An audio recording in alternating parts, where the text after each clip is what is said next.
나의 31살은 잘 닦인 진회색 아스팔트 도로와 같았다. 2017년의 가을이었다. 대한민국에서 87년생 남자로 산다는 것은 정해진 트랙을 이탈하지 않고 달려온 대가로 주어진 안정이라는 이름의 무기력에 익숙해지는 과정이었다. 나는 경기도의 한 신도시 30년만기 주택담보대출이라는 족쇄가 채워진 24평 아파트에 살았다. 판교의 한 게임 회사에서 기획자로 일했다. 야근은 잦았지만 정해진 월급날 통장에 찍히는 숫자는 배신하지 않았다.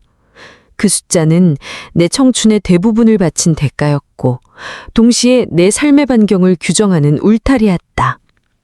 나는 그 울타리 안에서 안도했다.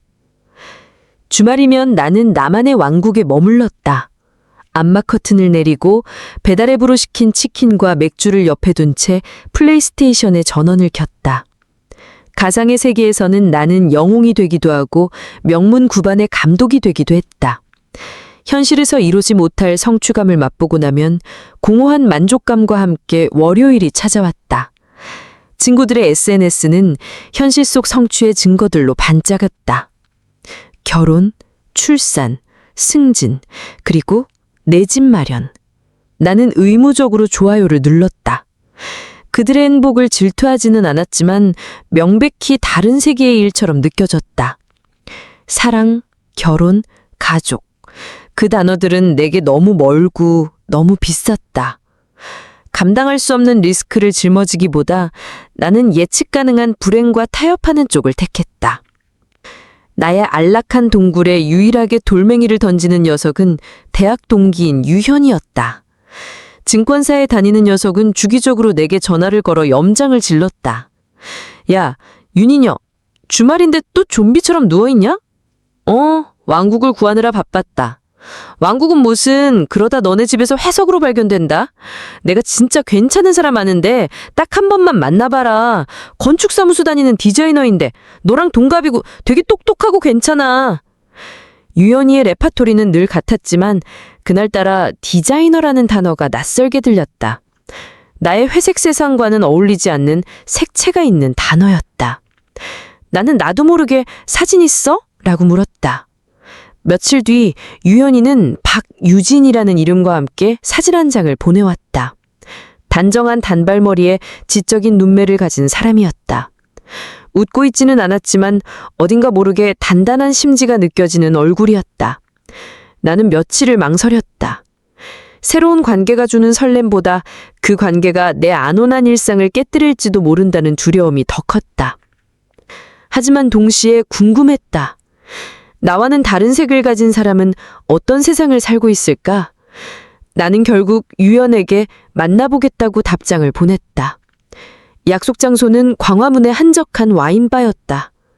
약속 시간보다 20분 전에 도착한 나는 어색하게 메뉴판만 뒤적였다. 잠시 후 와인바의 문이 열리며 사진 속에 여자가 들어왔다. 윤인혁 씨! 실물의 그녀는 사진보다 훨씬 더 인상적이었다. 단정한 옷차림과 달리 걸음걸이는 자신감이 넘쳤고 나를 바라보는 눈빛에는 호기심이 담겨 있었다. 무엇보다 목소리가 좋았다. 차분하면서도 묘한 울림이 있는 신뢰감을 주는 목소리였다. 그녀의 이름은 박유진이었다. 우리는 어색한 첫인사를 나누고 와인을 주문했다. 나는 무슨 말을 해야 할지 몰라 날씨나 미세먼지 같은 영양가 없는 이야기만 늘어놓았다. 그녀는 내 말을 끊지 않고 들어주다가 피슥 웃으며 말했다. 유연이가 그러던데 인혁 씨 되게 과묵하고 재미없는 사람이라고. 진짜네요? 그녀의 돌직구에 오히려 긴장이 풀렸다. 나는 멋쩍게 웃으며 대답했다. 원래 재미있는 사람이 되려고 노력하는 편은 아니라서요. 매력 있는데요? 억지로 재미있는 척하는 남자들보다 훨씬 나아요. 저는 솔직한 게 좋아요. 그때부터였다. 우리가 진짜 대화를 나누기 시작한 것은 그녀는 자신의 일에 대해 이야기했다. 야근과 박봉에 시달리면서도 자신이 설계한 건물이 조금씩 형태를 갖춰가는 것을 볼 때 희열을 느낀다고 했다. 나는 그녀의 이야기에 빠져들었다. 내게 일이란 생계를 위한 수단이었는데 그녀에게 일은 자아 실현의 과정이었다. 나 역시 내 이야기를 했다. 게임 기획자라는 직업에 대해, 내가 만든 게임 속 세계관에 대해. 누구도 궁금해하지 않던 내 이야기를 그녀는 눈을 반짝이며 들어주었다. 굉장하네요. 하나의 세상을 만드는 거잖아요. 그녀의 감탄 어린 한마디에 나는 처음으로 내 일이 가치 있는 일일지도 모른다고 생각했다. 우리는 2병의 와인을 비웠다. 시간은 자정을 향해 달려가고 있었다. 와인바를 나와 청계천을 따라 셔츠 차림으로 걷는 길은 제법 쌀쌀했지만 나는 추운 줄도 몰랐다. 알코올 때문인지 아니면 그녀 때문인지 몸과 마음이 뜨겁게 달아올랐다. 인혁 씨는 되게 따뜻한 사람이네요. 헤어지기 전에 택시를 잡아주던 내게 그녀가 불쑥 말했다. 겉은 차가워 보이는데 속은 따뜻한 난로 같아요. 나는 아무 말도 하지 못하고 그녀가 탄 택시가 멀어지는 것을 바라만 보았다. 내 심장이 주체할 수 없이 뛰고 있었다. 따뜻한 사람. 그 누구도 나를 그렇게 불러준 적이 없었다. 나는 항상 스스로를 차갑고 이기적인 회색 인간이라고 규정하며 살아왔다. 그녀는 나조차 몰랐던 내 안의 온기를 발견해준 첫 번째 사람이었다. 그날 밤 나는 잠을 설쳤다. 어둠 속에서 그녀의 목소리와 눈빛, 그리고 따뜻한 사람이라는 말이 맴돌았다. 내 견고한 회색 세상에 박유진이라는 이방인이 던진 작은 돌멩이 하나. 그 파문은 내 모든 것을 뒤흔들 준비를 하고 있었다. 첫 만남 이후 유진이는 내 흑백 같던 일상에 가장 먼저 스며든 색이 되었다. 며칠간 나는 그녀에게서 연락이 오기만을 초조하게 기다렸다. 먼저 연락하기엔 내 서툰 마음이 들킬 것 같아 두려웠고, 이대로 연락이 오지 않으면 어쩌나 하는 불안에 잠을 설쳤다. 사흘째 되던 날 오후 휴대폰이 짧게 울렸다. 그녀였다. 인혁 씨, 주말에 뭐해요? 저번에 와인 얻어먹었으니 이번엔 제가 맛있는 거 살게요. 혹시 곱창 좋아해요? 그녀는 툭 하고 담백하게 다음 약속을 제안했다. 나는 그녀의 그런 스스럼 없는 태도가 좋았다. 우리는 주말 저녁 시끌벅적한 왕십리의 한 곱창집에서 다시 만났다. 그 주에 나는 회사에서 가장 공들였던 프로젝트의 중간 보고를 마친 상태였다. 몇 달간 야근을 밥 먹듯 하며 준비했지만 임원들의 반응은 냉담했다. 나의 아이디어는 현실성 부족이라는 4글자로 난도질 당했고 나는 깊은 패배감에 젖어 있었다. 그날 나는 유진이 앞에서 유독 말이 없었다. 곱창이 지글지글 익어가는 동안 그녀는 나를 재촉하지 않고 묵묵히 소주잔을 채워주었다. 그러다 조용히 물었다. 무슨 힘든 일 있었죠? 얼굴에 다 쓰여 있어요. 그녀의 차분한 목소리에 나도 모르게 내 안의 방어벽이 무너져 내렸다. 나는 홧김에 회사에서 있었던 일을 털어놓았다. 내 아이디어가 어떻게 묵살당했는지, 상사에게 어떤 모욕적인 말을 들었는지, 그리고 이 일을 계속하는 게 맞는지 모르겠다는 내면의 혼란까지. 유연이를 포함한 그 어떤 친구에게도 꺼내놓지 않았던 내 가장 밑바닥의 감정이었다. 그녀는 내 긴 하소연이 끝날 때까지 단 한 번도 말을 끊지 않았다. 그저 내 눈을 바라보며 고개를 끄덕일 뿐이었다. 내가 말을 마치자 그녀는 소주잔을 내밀며 잔을 부딪혔다. 짠! 하고 맑은 소리가 났다. 정말 속상했겠다. 인혁 씨가 얼마나 애썼을지, 얼마나 자존심 상했을지 눈에 다 보여요. 다른 사람은 몰라도 나는 알아요. 인혁 씨가 얼마나 멋진 기획자인지. 그녀는 어설픈 위로나 섣부른 조언을 하지 않았다. 그저 온전한 공감과 인정을 보여주었다. 그 순간 나는 울컥 차오르는 감정을 겨우 억눌렀다. 수많은 사람들 속에서 나는 늘 외로운 섬이었는데 그녀는 기꺼이 그 섬까지 헤엄쳐와 내 마음을 들여다봐 주었다. 나는 그녀 앞에서만큼은 강한 척도 괜찮은 척도 할 필요가 없었다. 우리의 연애는 그렇게 시작되었다. 우리는 주말마다 만났다. 때로는 나의 계획대로, 때로는 그녀의 즉흥적인 제안대로 움직였다. 어느 토요일 나는 전날 밤새 완벽한 데이트 코스를 짜서 보여주었다. 12시 서촌 맛집 브런치, 2시 삼청동 국립현대미술관 전시관람, 5시 북악 스카이웨이 드라이브. 내 계획을 보던 유진이가 갑자기 웃음을 터뜨렸다. 인혁 씨, 우리 이거 다 찢어버리고 그냥 떠날래요? 나 오늘 왠지 바다가 보고 싶어졌어요. 그녀는 내 대답을 듣기도 전에 내 손을 끌어당겼다.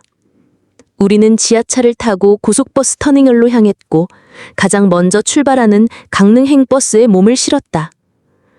나는 그 무모함이 당황스러우면서도 심장이 두근거리는 것을 느꼈다.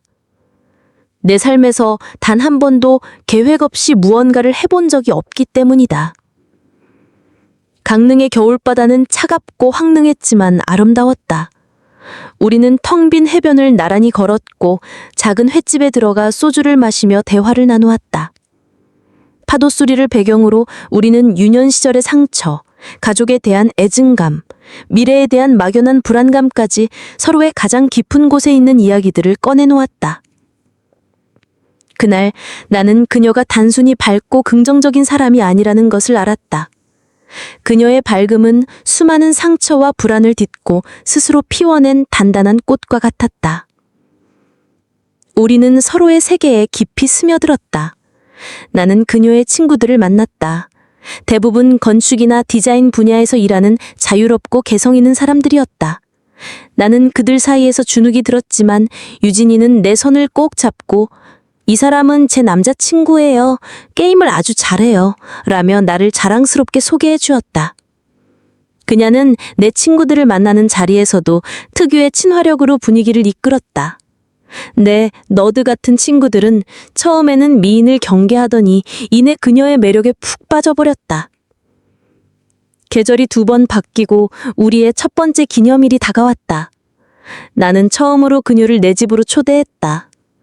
며칠 전부터 대청소를 하고 그녀가 좋아하던 와인과 치즈를 사다 놓았다. 그녀가 현관문을 열고 들어서는 순간 나는 내 회색 공간이 마침내 제 주인을 찾은 것 같은 기분이 들었다. 우리는 와인을 마시며 소파에 나란히 앉아 영화를 보았다. 영화의 내용은 하나도 기억나지 않는다. 내 모든 신경은 내 어깨에 기댄 그녀의 온기와 은은하게 퍼지는 그녀의 샴푸 향에 집중되어 있었다. 영화가 끝나고 고요한 정적이 흘렀다. 나는 그녀를 바라보았다. 내 공간 안에서 내 옷을 빌려 입고 완전히 무방비한 표정으로 나를 올려다보는 그녀. 그 순간 내 안에서 무언가 확신이 들었다. 나는 조심스럽게 그녀의 뺨을 감싸고 아주 오랫동안 망설이던 말을 꺼냈다. 유진아, 사랑해. 내 고백에 그녀의 눈이 동그래졌다. 이내 그녀의 눈가에 투명한 눈물이 고였다. 그녀는 웃는 것도 우는 것도 아닌 표정으로 내게 속삭였다. 나도 사랑해, 인여가. 우리는 입을 맞추었다. 그것은 단순히 입을 부딪히는 행위가 아니었다. 2개의 외로운 섬이 마침내 만나 하나의 대륙이 되는 완전한 결합이었다. 나는 그녀를 끌어안으며 생각했다. 나의 길고 지루한 외로움은 이 사람을 만나기 위한 긴 기다림이었을지도 모른다고. 그녀만 있다면 내 남은 인생은 더 이상 회색이 아닐 것이라고. 나는 그렇게 내 인생 가장 찬란하고 위험한 착각 속으로 기꺼이 걸어 들어가고 있었다. 유진이와 나는 하나의 우주가 되었다. 우리는 서로의 위성이 되어 궤도를 돌았고 서로의 중력에 이끌려 안정적인 관계를 유지했다. 나는 더 이상 주말을 두려워하지 않았고 그녀는 더 이상 혼자인 밤을 외로워하지 않았다. 내 오피스텔은 더 이상 나만의 동굴이 아니었다. 그녀의 칫솔과 샴푸, 그녀가 좋아하는 향의 디퓨저, 그녀가 읽다둔 책이 곳곳에 놓이면서 그곳은 비로소 삶의 공간이 되었다. 결혼이라는 단어는 아주 자연스럽게 우리 사이에 떠올랐다. 특별한 계기가 있었던 것은 아니다. 어느 일요일 오후 우리는 새로 산 이케아 책장을 낑낑대며 조립하고 있었다. 서툰 솜씨에 나사가 자꾸 헛돌았고 땀범벅이 된 우리는 바닥에 주저앉아 서로를 보며 웃음을 터뜨렸다. 그 순간이었다.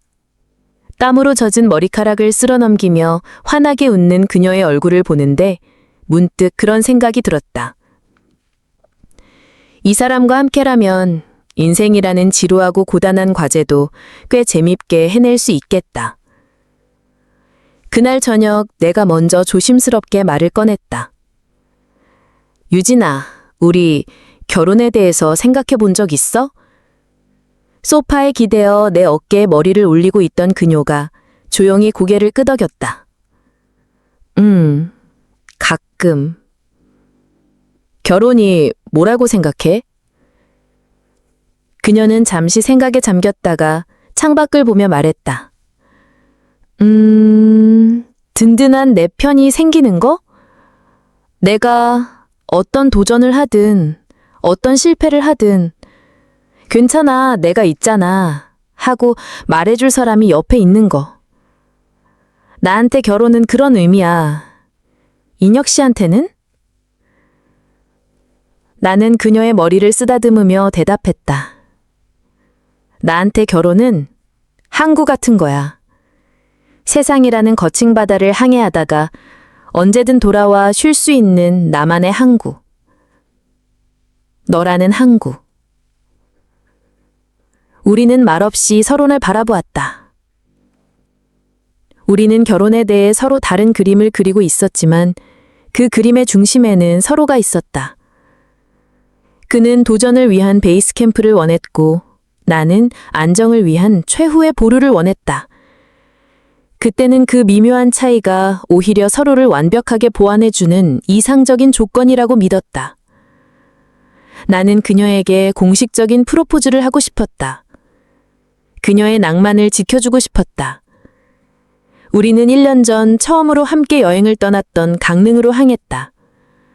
우리는 그때처럼 텅 빈 겨울바다를 걸었고 그때처럼 작은 횟집에서 소주를 마셨다. 모든 것이 그때와 같았지만 우리는 더 이상 서로를 탐색하는 불안한 연인이 아니었다.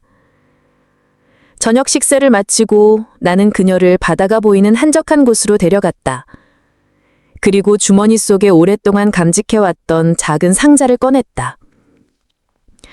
유진아, 1년 전 여기서 나는 너랑 평생을 함께할 수 있겠다고 확신했어. 내 회색 세상에 들어와 나조차 몰랐던 내 안의 색들을 발견해줘서 고마워. 내가 감히 너의 꿈을 지켜주는 사람이 되고 싶어. 공식적으로 내 인생의 파트너가 되어줄래?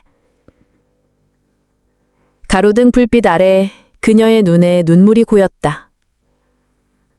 그녀는 말없이 고개를 끄덕였고 나는 떨리는 손으로 그녀의 4번째 손가락에 반지를 끼워주었다. 차가운 밤 공기 속에서 우리는 아주 오랫동안 서로를 끌어안았다. 이 세상에 오직 우리 둘만 존재하는 것 같았다. 며칠 뒤 우리는 각자의 부모님께 결혼 소식을 알렸다. 우리 부모님은 드디어 아들이 정착하게 되었다며 기뻐하셨다. 아버지는 그래, 남자는 가정을 이뤄야 비로소 어른이 되는 거다 라며 내 어깨를 두드려 주셨고 어머니는 유진이의 직업과 집안에 대해 몇 가지를 물으신 뒤 만족스러운 표정으로 상견례 날짜를 잡자고 하셨다. 유진이의 부모님을 뵈러 가는 날 나는 태어나서 가장 긴장했다. 유진이 아버님은 과묵한 분이셨고 어머니는 따뜻한 비소로 나를 맞아주셨다. 저녁 식사를 마치고 과일을 먹는 자리에서 아버님이 조용히 내게 말씀하셨다. 유인혁 군, 우리 유진이가 꿈이 많은 아일세. 가끔은 현실보다 꿈을 쫓아 위태로워 보일 때도 있겠지만 그게 우리 유진이야. 그 꿈 꺾지 말고 부디 잘 지지해주게. 나는 긴장으로 땀이 밴 손이 움켜쥐며 힘주어 대답했다. 네, 아버님. 걱정 마십시오. 제가 평생 유진 곁에서 가장 든든한 지원군이 되겠습니다. 나는 그녀의 아버님께 온 마음을 다해 약속했다. 그녀의 꿈을 내가 평생 지켜주겠노라고. 그때 나는 그 약속의 무게를 전혀 알지 못했다. 사랑의 콩깍지가 신 채로 나는 세상 모든 것을 해낼 수 있을 것 같은 전능감에 사로잡혀 있었다. 우리의 가장 빛나던 설렘의 계절은 그렇게 현실이라는 다음 계절을 향한 문턱에서 화려하게 막을 내리고 있었다. 사랑만 있으면 모든 것을 이겨낼 수 있을 거라는 믿음. 돌이켜보면 그것은 오만이었다. 결혼은 사랑이라는 감정만으로 통과할 수 있는 낭만적인 이벤트가 아니었다. 그것은 두 개의 다른 세계가 충돌하고 섞이고 때로는 서로를 핥히는 지난한 과정의 시작이었다. 우리의 첫 번째 충돌은 상견례라는 이름의 잘 차려진 전터에서 시작되었다. 한정식 집의 조용한 룸 안에 어색한 공기가 무겁게 흘렀다. 나의 아버지는 당신의 아들이 얼마나 안정적인 회사에 다니는지를 은연중에 과시하셨고, 유진이 아버지는 당신의 딸이 얼마나 재능 있는 디자이너인지를 점잖게 어필하셨다. 어머니들은 서로의 옷차림과 말투를 스캔하며 보이지 않는 탐색전을 벌였다. 나와 유진이는 그 가운데서 입에 넣은 갈비찜이 모래알처럼 느껴지는 것을 견뎌야 했다. 우리는 주연이었지만 정작 대사 한마디 제대로 할 수 없는 꼭두각시에 불과했다. 상견례가 끝나고 본격적인 결혼 준비가 시작되면서 보이지 않던 균열은 선명한 실금이 되어 우리 앞에 모습을 드러냈다. 첫 번째 문제는 집이었다. 우리의 빠듯한 예산으로 마련할 수 있는 집은 유진이가 꿈꾸던 햇살 잘 드는 예쁜 신혼집과는 거리가 멀었다. 며칠간 경기도 일대의 낡은 아파트들을 둘러본 난 뒤 차 안에서 유진이가 끝내 울음을 터뜨렸다. 나 이런 곳에서 시작하고 싶지 않아. 너무 낡고 어둡잖아. 평생 살아야 할지도 모르는데. 며칠간 이어진 부동산 투어와 대출 상담에 지쳐있던 나는 그녀의 눈물을 위로하기보다 퉁명스럽게 쏘아붙였다. 그럼 어떡할 건데? 돈을 하늘에서 떨어지게 할 수는 없잖아. 나 혼자서는 이게 최선이라고. 나 혼자서는. 그 말은 비수였다. 결혼은 우리의 일인데 나는 어느새 그 책임을 나 혼자 짊어지고 있다고 느꼈고 그 감정을 그녀에게 날카롭게 투사해버렸다. 유진이는 그 말에 더 큰 상처를 받은 듯 창밖만 보며 더 이상 아무 말도 하지 않았다.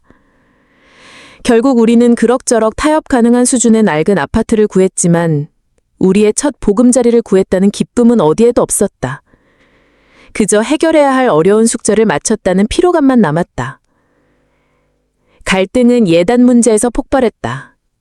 어느 날 저녁 어머니로부터 전화가 왔다. 어머니는 대놓고 요구하지는 않았지만 교묘한 화법으로 압박해왔다. 요즘은 그런 거 다 생략한다지만 그래도 시어머니께 대한 며느리의 정성이라는 게 있는 건데 옆집 엄마는 며느리가 해온 이불 세트가 너무 고급스러워서 동네 방네 자랑을 하더라. 나는 어머니의 속내를 알았지만 그 자리에서 그런 말씀 하지 마세요 하고 끊어내지 못했다. 그리고 며칠 뒤에 그 말을 유진이에게 필터 없이 전달하는 실수를 저질렀다. 우리 엄마가 그냥 하시는 말씀인데 예단 이불 정도는 신경 써서 해드리는 게 어떨까? 그 말을 듣는 순간 유진이의 표정이 차갑게 굳었다. 신경 써서? 그게 무슨 뜻이야? 비싼 거 사서 보내라는 뜻이잖아. 결혼은 우리가 하는 건데 왜 내가 당신네 부모님 체면까지 신경 써야 해? 아니, 더 화가 나는 건 당신 태도야. 왜 거기서 엄마 말을 끊어주지 못해? 왜 우리 엄마, 아빠는 아무 말씀 없는데 나만 당신네 집에 잘 보여야 하는 며느리 노릇을 해야 하냐고. 당신은 지금 우리 엄마 아들 노릇을 하고 있어. 내 남편 노릇이 아니라. 그녀의 말은 전곡을 찔렀다. 나는 비겁했다. 좋은 아들이고 싶은 이기심과 갈등을 피하고 싶은 소심한 때문에 그녀를 지켜줄 방패가 되어주지 못했다. 나는 그녀의 편이 아니었다. 그날 우리는 아주 오랫동안 싸웠고 서로에게 깊은 상처를 남겼다. 결혼식이 다가올수록 우리는 점점 더 지쳐갔다. 사랑의 설렘은 사라지고 해결해야 할 과제 목록과 감정의 앙금만이 남았다. 우리는 웨딩 촬영을 하면서 억지로 웃었고 청첩장을 돌리면서 의무적으로 행복한 척했다. 모든 것이 거대한 연극처럼 느껴졌다. 마침내 결혼식 당일 아침. 나는 턱시도를 차려입고 거울 앞에 섰다. 거울 속에는 생기 넘치던 연인은 온데간데 없고 불안과 피로에 절어있는 낯선 남자가 서 있었다. 나는 그 남자를 향해 이것은 그저 통과 의례일 뿐이야 하고 이 문턱만 넘으면 모든 것이 괜찮아질 것이라고 주문을 외웠다. 사랑만 있으면 우리는 무엇이든 이겨낼 수 있을 거라고. 그 어리석고 순진했던 믿음이 우리를 더 깊은 불행으로 이끌고 있었다는 사실을 꿈에도 모른 채. 결혼식은 한편의 잘 짜인 연극처럼 끝났다. 수많은 하객들의 박수와 축복 속에서 우리는 행복한 신랑 신부의 가면을 쓰고 완벽하게 역할을 소화했다. 스페인으로 떠난 신혼여행은 그 연극의 연장선이었다. 우리는 가우디의 건축물을 보며 감탄했고 세비야의 플라멩코를 보며 열광했다. 사진 속에서 우리는 세상 가장 행복한 커플처럼 웃고 있었지만 나는 알고 있었다. 우리는 서로의 눈치를 보고 있다는 것을. 예민한 주제를 교묘하게 피하고 상대의 기분을 상하게 할까봐 모든 말과 행동에 조심스러운 필터를 거치고 있다는 것을. 우리의 여행은 즐거웠지만 연애 시절에 그것처럼 자유롭지는 못했다. 한국으로 돌아와 우리의 첫 번째 보금자리인 24평 아파트에 짐을 풀었다. 이케아에서 사온 가구들을 함께 조립하고 함께 고른 커튼을 달고 나란히 주방에 서서 첫 저녁 식사를 준비했다. 그 순간만큼은 우리는 다시 팀이 된 것 같았다. 그래, 이제 정말 시작이야. 여기서 행복하게 살자. 나는 그녀의 손을 잡으며 다짐했다. 그 평화는 그러나 정확히 첫 번째 주말을 넘기지 못했다. 전쟁은 아주 사소한 것에서 시작됐다.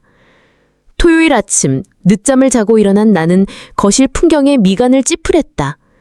소파 위에는 그녀가 벗어놓은 옷가지가 아무렇게나 놓여 있었고 테이블 위에는 어젯밤 우리가 마신 와인잔과 과자 부스러기가 그대로 있었다. 나는 원래 아침에 일어나면 모든 것이 제자리에 있어야만 마음의 평화를 얻는 사람이었다. 나는 한숨을 쉬며 청소기를 돌리기 시작했다. 윙 하는 소음에 아직 잠에 취해 있던 유진이가 방문을 열고 나왔다. 아침부터 무슨 청소야. 나 좀 더 잘래. 집이 너무 지저분하잖아. 같이 사는 공간인데 최소한 자기가 쓴 건 바로 치워야 하는 거 아니야? 내 목소리에는 나도 모르게 짜증이 섞여 있었다. 유진이 얼굴이 순간 굳어졌다. 주말 아침 10시야. 지금 당장 치우지 않으면 큰일 나? 회사에서도 하루 종일 감시당하고 통제당하는데 내 집에서까지 당신 눈치 보면서 살아야 해? 눈치를 주는 게 아니잖아. 이건 기본적인 예의의 문제지. 그건 당신 기준의 예의야. 나는 집에서는 좀 완벽하게 풀어져 있고 싶다고. 그런 나를 이해해 줄 수는 없어? 우리는 설거지 타이밍, 빨래를 개는 방식, 화장실 수건을 거는 위치 같은 온갖 사소한 것들로 부딪혔다. 그 싸움 밑바닥에는 나를 존중해달라는 외침이 깔려 있었다. 나의 정리정돈은 그녀에게 통제와 비난으로 느껴졌고 그녀의 자유분방함은 나에게 무책임과 무시로 다가왔다. 집은 더 이상 안식처가 아니었다. 서로의 영역을 침범하지 않기 위해 신경을 곤두세워야 하는 보이지 않는 전쟁터가 되어가고 있었다. 돈 문제는 그 전쟁의 가장 강력한 무기였다. 나는 안정적인 미래를 위해 우리의 수입과 지출을 완벽하게 통제하고 싶었다. 엑셀 가계부를 만들어 매일 밤 업데이트했고 매달 말이면 유진이를 앉혀놓고 결산을 했다. 유진아, 이번 달 커피값이 8만 원이 넘었어. 회사 탕비실에 있는 믹스커피 마시면 되잖아. 점심 먹고 동료들이랑 같이 마시면 커피 한 잔인데 그걸 못하게 하겠다고? 그리고 택시비! 버스 타면 되는 거리를 왜 자꾸 택시를 타? 야근하고 피곤해 죽겠는데 막차 끊길까봐 뛰어가며 버스 정류장까지 가는 게 정상이야? 당신은 내 시간과 감정노동은 저녁 비용으로 생각하지 않는구나. 내게 합리적인 재정관리는 그녀에게 인간 이하의 삶을 강요하는 통력이 되었다. 그녀의 소확행은 나에게 미래를 생각하지 않는 철없는 낭비로 보였다. 우리의 대화는 언제나 평행선이었다. 우리는 서로의 불안과 욕망을 이해하려 하지 않았다. 나는 나의 불안, 즉 대출, 노후를 근거로 그녀의 욕망, 즉 현재의 행복, 작은 사치를 억눌렀고 그녀는 나의 불안을 사랑 없는 팍팍함으로 치부했다. 어느 날 밤 나는 또다시 게임에 몰두하며 현실을 외면하고 있었다. 방문을 닫고 있던 유진이가 거실로 나와 물 한 잔을 마시고는 아무 말도 없이 다시 방으로 들어갔다. 그 짧은 순간 나는 그녀와 눈이 마주쳤다. 그녀의 눈에는 더 이상 나에 대한 애정이나 원망이 담겨 있지 않았다. 그저 텅 비어 있었다. 마치 나라는 존재가 그 공간에 없는 것처럼. 그 서늘한 무관심이 그 어떤 고함이나 비난보다 더 아프게 내 심장을 파고들었다. 나는 게임기의 전원을 껐다. 칠흑 같은 어둠 속에서 집 전체를 감싼 무거운 침묵이 느껴졌다. 우리는 싸우지 않기 위해 대화하지 않는 법을 터득했다. 집은 고요해졌지만 그 고요함 속에서 우리의 사랑은 소리 없이 질식해 가고 있었다. 보이지 않는 전쟁은 그렇게 매일 우리의 영혼을 갉아먹고 있었다. 집안을 감싸던 차가운 침묵은 태풍의 눈과 같은 것이었다. 모든 감정이 소진된 것이 아니라 더 큰 폭발을 위해 위태롭게 응축되어 있는 상태였다. 그 도화선에 불을 붙인 것은 아버지의 병환이었다. 아버지가 허리디스크 수술로 병원에 입원하시자 어머니는 모든 불안과 짜증을 내게 그리고 나의 아내인 유진이에게 쏟아내셨다. 어머니는 당연한 듯이 며느리의 역할을 요구했다. 유진이는 오늘 안 와보냐? 시아버지가 수술하고 누워있는데 회사 일이 그렇게 바빠? 엄마, 유진이도 요즘 큰 프로젝트 때문에 매일 야근이야. 주말에 같이 가기로 했어. 야근은 무슨, 다 핑계지. 남편 집안 어른이 아픈데 며느리 돌이라는 게 있는 거 아냐? 내가 너희들 결혼시킬 때 저런 애인 줄도 모르고. 어머니의 푸념은 날이 갈수록 심해졌고 그 모든 스트레스는 고스란히 내게로 향했다. 나는 결국 유진이에게 해서는 안 되는 말을 하고야 말았다. 주말에 병문안을 다녀온 뒤에 피곤하다는 유진이를 붙잡고 말했다. 엄마 혼자 너무 힘들어하셔. 당신이 며느리인데 주중에 한두 번이라도 저녁에 들려서 좀 도와드리면 안 될까?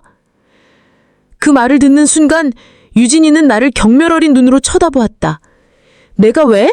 내가 당신네 집안에 허드린 일이나 감정 쓰레기통 역할을 하려고 결혼했다는 줄 알아? 웃기지 마. 작년에 우리 아빠 아프셨을 때 당신은 나랑 같이 병문안 딱 한 번 간 게 전부였어. 그때 당신네 부모님은 전화 한 통도 없으셨는데 왜 나만 며느리 토리를 강요당해야 하는 거야? 상황이 다르잖아. 뭐가 달라? 당신은 지금 내 남편이 아니라 당신 엄마의 아들 노릇만 하고 있잖아. 나는 당신한테 가족이 아냐? 언제나 1순위는 당신네 집안이고 나는 그저 그 가족이 편입된 이방인일 뿐이라고. 그녀의 절규에 나는 아무 말도 할 수 없었다. 그녀는 틀린 말은 하나도 없는 것이었다. 나는 또다시 비겁하게 그녀를 희생시켜 이기적인 효자가 되려고 했던 것이다. 그날 이후 그녀는 나와의 모든 대화를 거부했다. 우리는 서로에게 유령 같은 존재가 되었다. 진짜 파국은 내가 그녀의 비밀을 알게 되면서 찾아왔다. 공동생활비 통장의 잔고가 계속해서 아슬아슬한 것을 이상한데 여긴 나는 은행에 가서 상세 거래 내역을 뽑아보았는데 그리고 발견했다. 지난 몇 달간 오오오 플라워 아카데미라는 이름으로 수백만 원이나 되는 돈이 정기적으로 빠져나가고 있다는 사실을. 나는 온몸에 푸가 차갑게 식는 것을 느꼈다. 그것은 단순히 돈 문제가 아니었다. 나에 대한 완벽한 기만이어자 배신이었다. 그녀는 나 몰래 자신만의 탈출 계획을 세우고 있었던 것이다. 그날 밤 나는 은행 거래 내역서를 식탁 위에 던졌다. 이게 뭐야? 설명해봐! 유진이는 서류를 보더니 더 이상 숨기지 않았다. 오히려 모든 것을 체념한 듯 혹은 모든 것을 각오한 듯 당당하게 나를 마주보았다. 그래, 맞아. 나 플로리스트 되려고 학원 다녔어. 당신한테 말해봤자 돈 때문에 안 된다고 뻔하니까. 그래서 내 비상금으로 등록했어. 비상금? 우리가 각자 모은 돈도 우리 공동의 미래를 위한 돈 아니었어? 나랑 상의 한마디 없이 우리 미래를 담보로 너 혼자만의 계획을 세우고 있었던 거야? 내 목소리는 분노로 떨고 있었다. 그 순간 그녀의 입에서 내가 평생 잊지 못할 가장 잔인한 말이 흘러나왔다. 미래? 당신과 함께하는 미래? 그런 건 없어! 그녀는 싸늘하게 웃으며 말을 이었다. 탈출구 맞아. 당신 말대로 이건 탈출구야. 당신이라는 숨막히는 현실에서, 당신네 집안이라는 굴레에서, 이 지긋지긋한 아파트 대출금에서 벗어날 나만의 유일한 탈출구. 당신 나한테 약속했었지. 내 꿈을 지켜주는 화분이 되어줄 거라고. 근데 당신은 어땠어? 내 꿈을 돈이라는 이름으로 짓밟고 나를 당신의 안정적인 노후를 위한 부품으로만 생각했잖아. 난 더 이상 당신한테 내 인생을 허락받고 싶지 않았어. 그녀의 모든 말은 날카로운 유리 조각이 되어 내 심장에 박혔다. 사랑은 증오가 되었고 신뢰는 경멸이 되어 돌아왔다. 더 이상 돌이킬 수 없었다. 그날 밤 나는 서재방에 이불을 들고 들어갔다. 유진이도 나를 말리지 않았다. 방문 하나를 다루고 우리는 같은 지붕 아래 각자의 섬이 되었다. 사랑은 죽었다. 미움만이 그 시체 위에서 차갑게 식어들여가고 있었다. 우리의 영혼은 그렇게 끝이 났다. 서재방에서 이불을 끌어안고 맞이한 첫 아침, 나는 내가 이 집의 이방인이 되었음을 깨달았다. 방문을 열고 나간 거실과 주방은 더 이상 우리의 공유 공간이 아니었다. 그곳은 유진이의 영토였고 나는 그녀의 영토를 침범한 불청객이었다. 우리는 서로의 동선을 피해 화장실을 사용했고 각자 배달 음식을 시켜 각자의 방에서 먹었다. 집은 소리 없는 전쟁터에서 이제는 명확한 휴전선이 그어진 분단국가가 되었다. 일주일이 지났다. 그 숨막히는 침묵을 깬 것은 나였다. 주말 아침 나는 인터넷에서 출력한 협의이혼 의사 확인 신청서 2장을 식탁 위에 몰려놓았다. 그리고 출근 준비를 하는 그녀에게 말했다. 필요한 부분 작성해서 오늘까지 나한테 줘. 내 목소리는 나 자신이 듣기에도 낯설 만큼 차갑고 건조했다. 유진이는 잠시 나를 바라보더니 아무 말 없이 서류를 집어들고 방으로 들어갔다. 그날 저녁 그녀는 작성된 서류를 내 서재방 책상 위에 올려두었다. 재산 분할 항목에 그녀는 법원의 결정에 따름이라고 적지 않고 우리가 함께 마련했던 아파트와 예금에 대해 정확히 2분의 1을 요구하는 내용을 상세히 기재해 놓았다. 나는 그 정확하고 냉정한 문장들에서 그녀가 이별을 얼마나 오랫동안 그리고 철저하게 준비해 왔는지를 느낄 수 있었다. 우리의 남은 관계는 해체와 정리라는 사무적인 절차뿐이었다. 우리는 함께 산 3년의 세월을 정산하기 위해 주말 오후에 식탁에 마주 앉았다. 이 소파는 내가 혼수로 해온 거니까 내가 가질게. 그래, 그럼 TV는 내가 갖고. 결혼사진 앨범은 어떻게 할까? 그녀의 질문에 나는 잠시 망설였다. 우리의 가장 행복했던 순간이 담긴 그 앨범. 나는 차마 버리자는 말을 하지 못했다. 우선은 내가 갖고 있을게. 우리는 마치 중고 가구상처럼 혹은 사업 파트너처럼 우리의 추억이 깃든 모든 물건에 가격표를 붙이고 소유권을 나눴다. 사랑의 서약이 담겼던 결혼 반지는 동네 금은방에 들러 그날의 시세대로 팔아 나누었다. 직원은 무심한 표정으로 저울에 반지를 올렸고 나는 모니터에 찍힌 몇십만 원이란 숫자에서 우리 사랑의 마지막 가치를 확인했다. 허무했다. 가장 힘든 과정은 양가 부모님께 이 사실을 공식적으로 알리는 것이었다. 나는 아버지에게 차마 입이 떨어지지 않아 어머니께 먼저 전화를 걸었다. 엄마, 저 유진이랑 이혼 서류 법원에 냈어요. 수화기 너머로 잠시 침묵이 흘렀다. 이내 어머니의 격안된 목소리가 내 귀를 때렸다. 뭐? 이 미친놈아, 너 지금 제정신이야? 대체 왜? 유진이가 뭘 그렇게 잘못했는데? 어머니는 나를 나무라셨고 아버지는 내게 평생 들어보지 못했던 깊은 실망감을 표출하셨다. 나는 그 모든 비난을 묵묵히 받아내며 죄송합니다라는 말만 앵무새처럼 되풀이했다. 우리가 함께 살던 아파트를 부동산에 내놓던 날 중개인이 집을 둘러보며 말했다. 신혼부부가 살기 딱 좋은 집이네요. 구조도 좋고 햇볕도 잘 들고 두 분이 아주 예쁘게 꾸미고 사셨네. 그의 칭찬에 유진이와 나는 약속이라도 한 듯 고개를 돌려 서로의 눈을 피했다. 우리가 처음 이 집을 계약하고 함께 페인트를 칠하고 가구를 들여놓으며 꿈꾸던 미래가 이제는 낯선 사람에게 팔려나갈 매물이 되어버렸다. 부동산 중개인이 떠나고 우리 둘만 남은 텅 빈 거실에서 유진이가 조용히 울기 시작했다. 나는 그녀에게 다가가 어깨를 다독여줄 수 없었다. 우리는 서로를 위로할 자격을 이미 오래전에 잃어버렸다. 유진이가 집을 떠나는 날은 유난히 하늘이 맑았다. 이삿짐 칠 직원들이 분주하게 그녀의 물건들을 날랐다. 나는 현관문 앞에 서서 그 모습을 멍하니 바라보고 있었다. 우리의 사랑과 시간이 담겼던 물건들이 이제는 그냥 짐이 되어 트럭에 실려가고 있었다. 마지막 상자를 싣고 그녀가 내 앞에 섰다. 나 갈게. 그래, 잘 지내. 그것이 우리의 마지막 대화였다. 그녀는 단 한 번도 뒤돌아보지 않고 이사 트럭에 올라탔다. 나는 트럭이 골목을 돌아 완전히 사라질 때까지 그 자리에 못 박힌 데 서 있었다. 현관문을 닫고 집으로 들어서는 순간 완벽한 정적이 나를 덮쳤다. 그녀의 향기가 사라진 집은 거대한 관처럼 느껴졌다. 나는 소파에 쓰러지듯 누워 텅 빈 천정을 바라보았다. 눈물이 흐르지 않았다. 어떤 감정도 느껴지지 않았다. 내 영혼이 몸에서 빠져나가 버린 것 같았다. 법원에서 이혼 조정을 확정받는 날도 나는 무감각했다. 판사는 지루한 표정으로 서류를 읽었고 우리는 기계처럼 네라고 대답했다. 법원 문을 나서며 나는 유진이의 뒷모습을 보았다. 그녀는 나처럼 혼자였다. 우리는 각자 다른 방향으로 걸어갔다.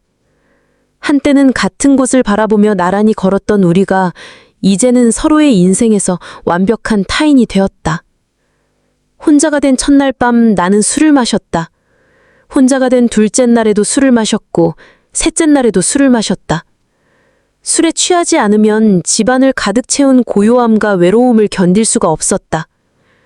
나는 망가져갔다. 회사는 겨우 다녔지만 퇴근 후의 모든 시간은 알코올과 자기 연민으로 채워졌다. 어느 날 저녁 유현이가 나를 찾아왔다.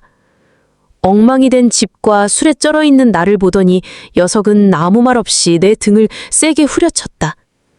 야, 이 새끼야, 정신 안 차려? 유진이 떠났다고 네 인생까지 버릴 거야?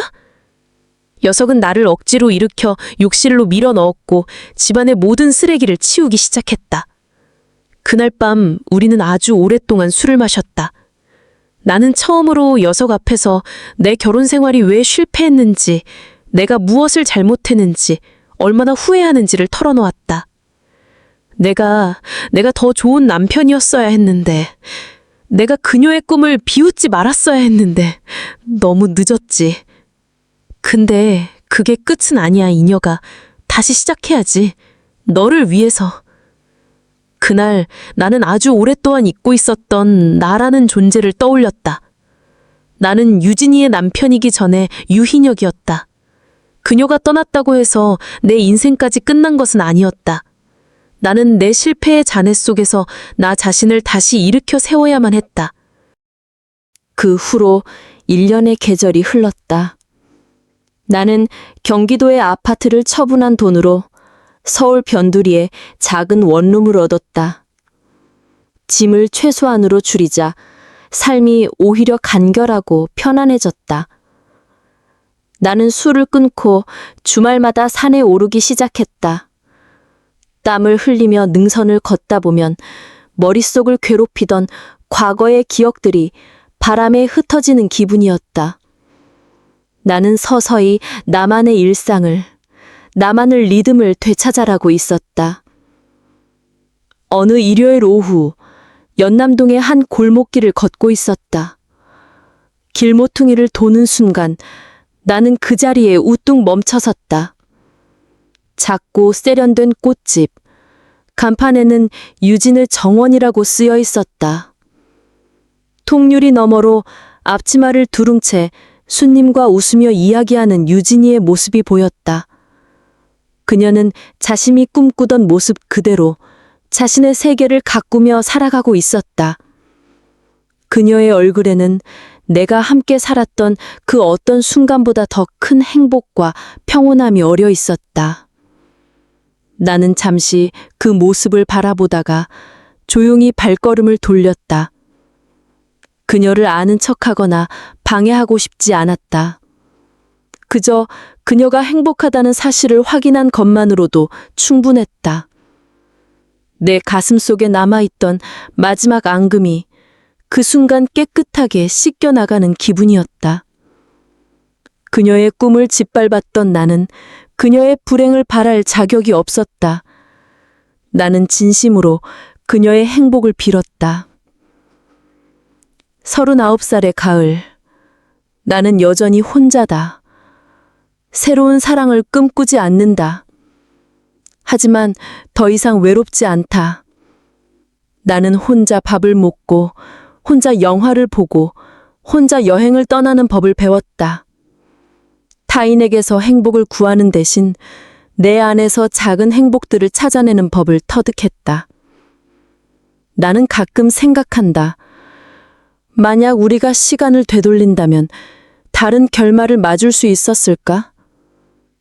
아마도 아닐 것이다. 우리는 각자의 속도와 방향으로 성장해야 하는 서로 다른 씨앗이었다. 같은 화분에 담겨 있기에는 서로에게 필요한 햇빛과 물의 양이 너무나 달랐다.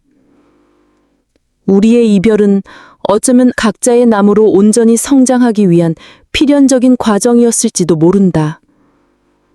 내 이름은 유인혁. 나는 한때 누군가를 뜨겁게 사랑했고 그 사랑에 실패했다. 그러나 나는 이제 그 시간을 실패라고 부르지 않는다. 그것은 내 인생에서 가장 아팠지만 가장 많은 것을 가르쳐준 계절이었다. 오늘 저녁 나는 혼자 와인을 마신다. 창밖으로 보이는 도시의 야경은 여전히 아름답고 나는 그 풍경 속에서 다시 내일을 살아갈 힘을 얻는다. 우리의 계절은 끝났다. 하지만 나의 계절은 이제 막 다시 시작되고 있었다. 이혼 후 세 번째 가을이 지나고 있었다. 40을 한 해 앞둔 내 세상은 고요하고 질서정연했다. 나는 더 이상 경기도의 텅 빈 아파트에 살지 않았다. 서울 서교동, 낡았지만 혼자 살기에는 충분한 15평짜리 빌라로 이사했다. 플레이스테이션은 처분했고 그 자리에는 직접 조립한 책장이 들어섰다. 책장에는 역사책과 추리소설, 그리고 주말마다 오르는 산에 등산 지도가 꽂혀 있었다. 나는 혼자였다. 하지만 외롭지는 않았다. 오히려 그 고요함을 즐겼다. 퇴근 후에는 좋아하는 위스키를 한 잔 마시며 책을 읽었고 주말이면 배낭을 메고 전국의 명산을 찾아다녔다. 유준이와의 결혼 생활은 내게 값비싼 교훈을 남겼다. 타인과의 결합이 주는 안정감은 때로 나 자신을 잃게 만드는 대가를 요구한다는 것. 나는 다시는 내 평온한 일상을 담보로 위태로운 감정의 도박을 하고 싶지 않았다. 사랑은 내게 상처와 동의어였다. 그날은 토요일 오후였다. 등산을 다녀온 뒤 샤워를 마치고 소파에 누워 막 책을 펼치려는 참이었다. 그때 현관문 밖에서 시끄러운 소리가 들려왔다.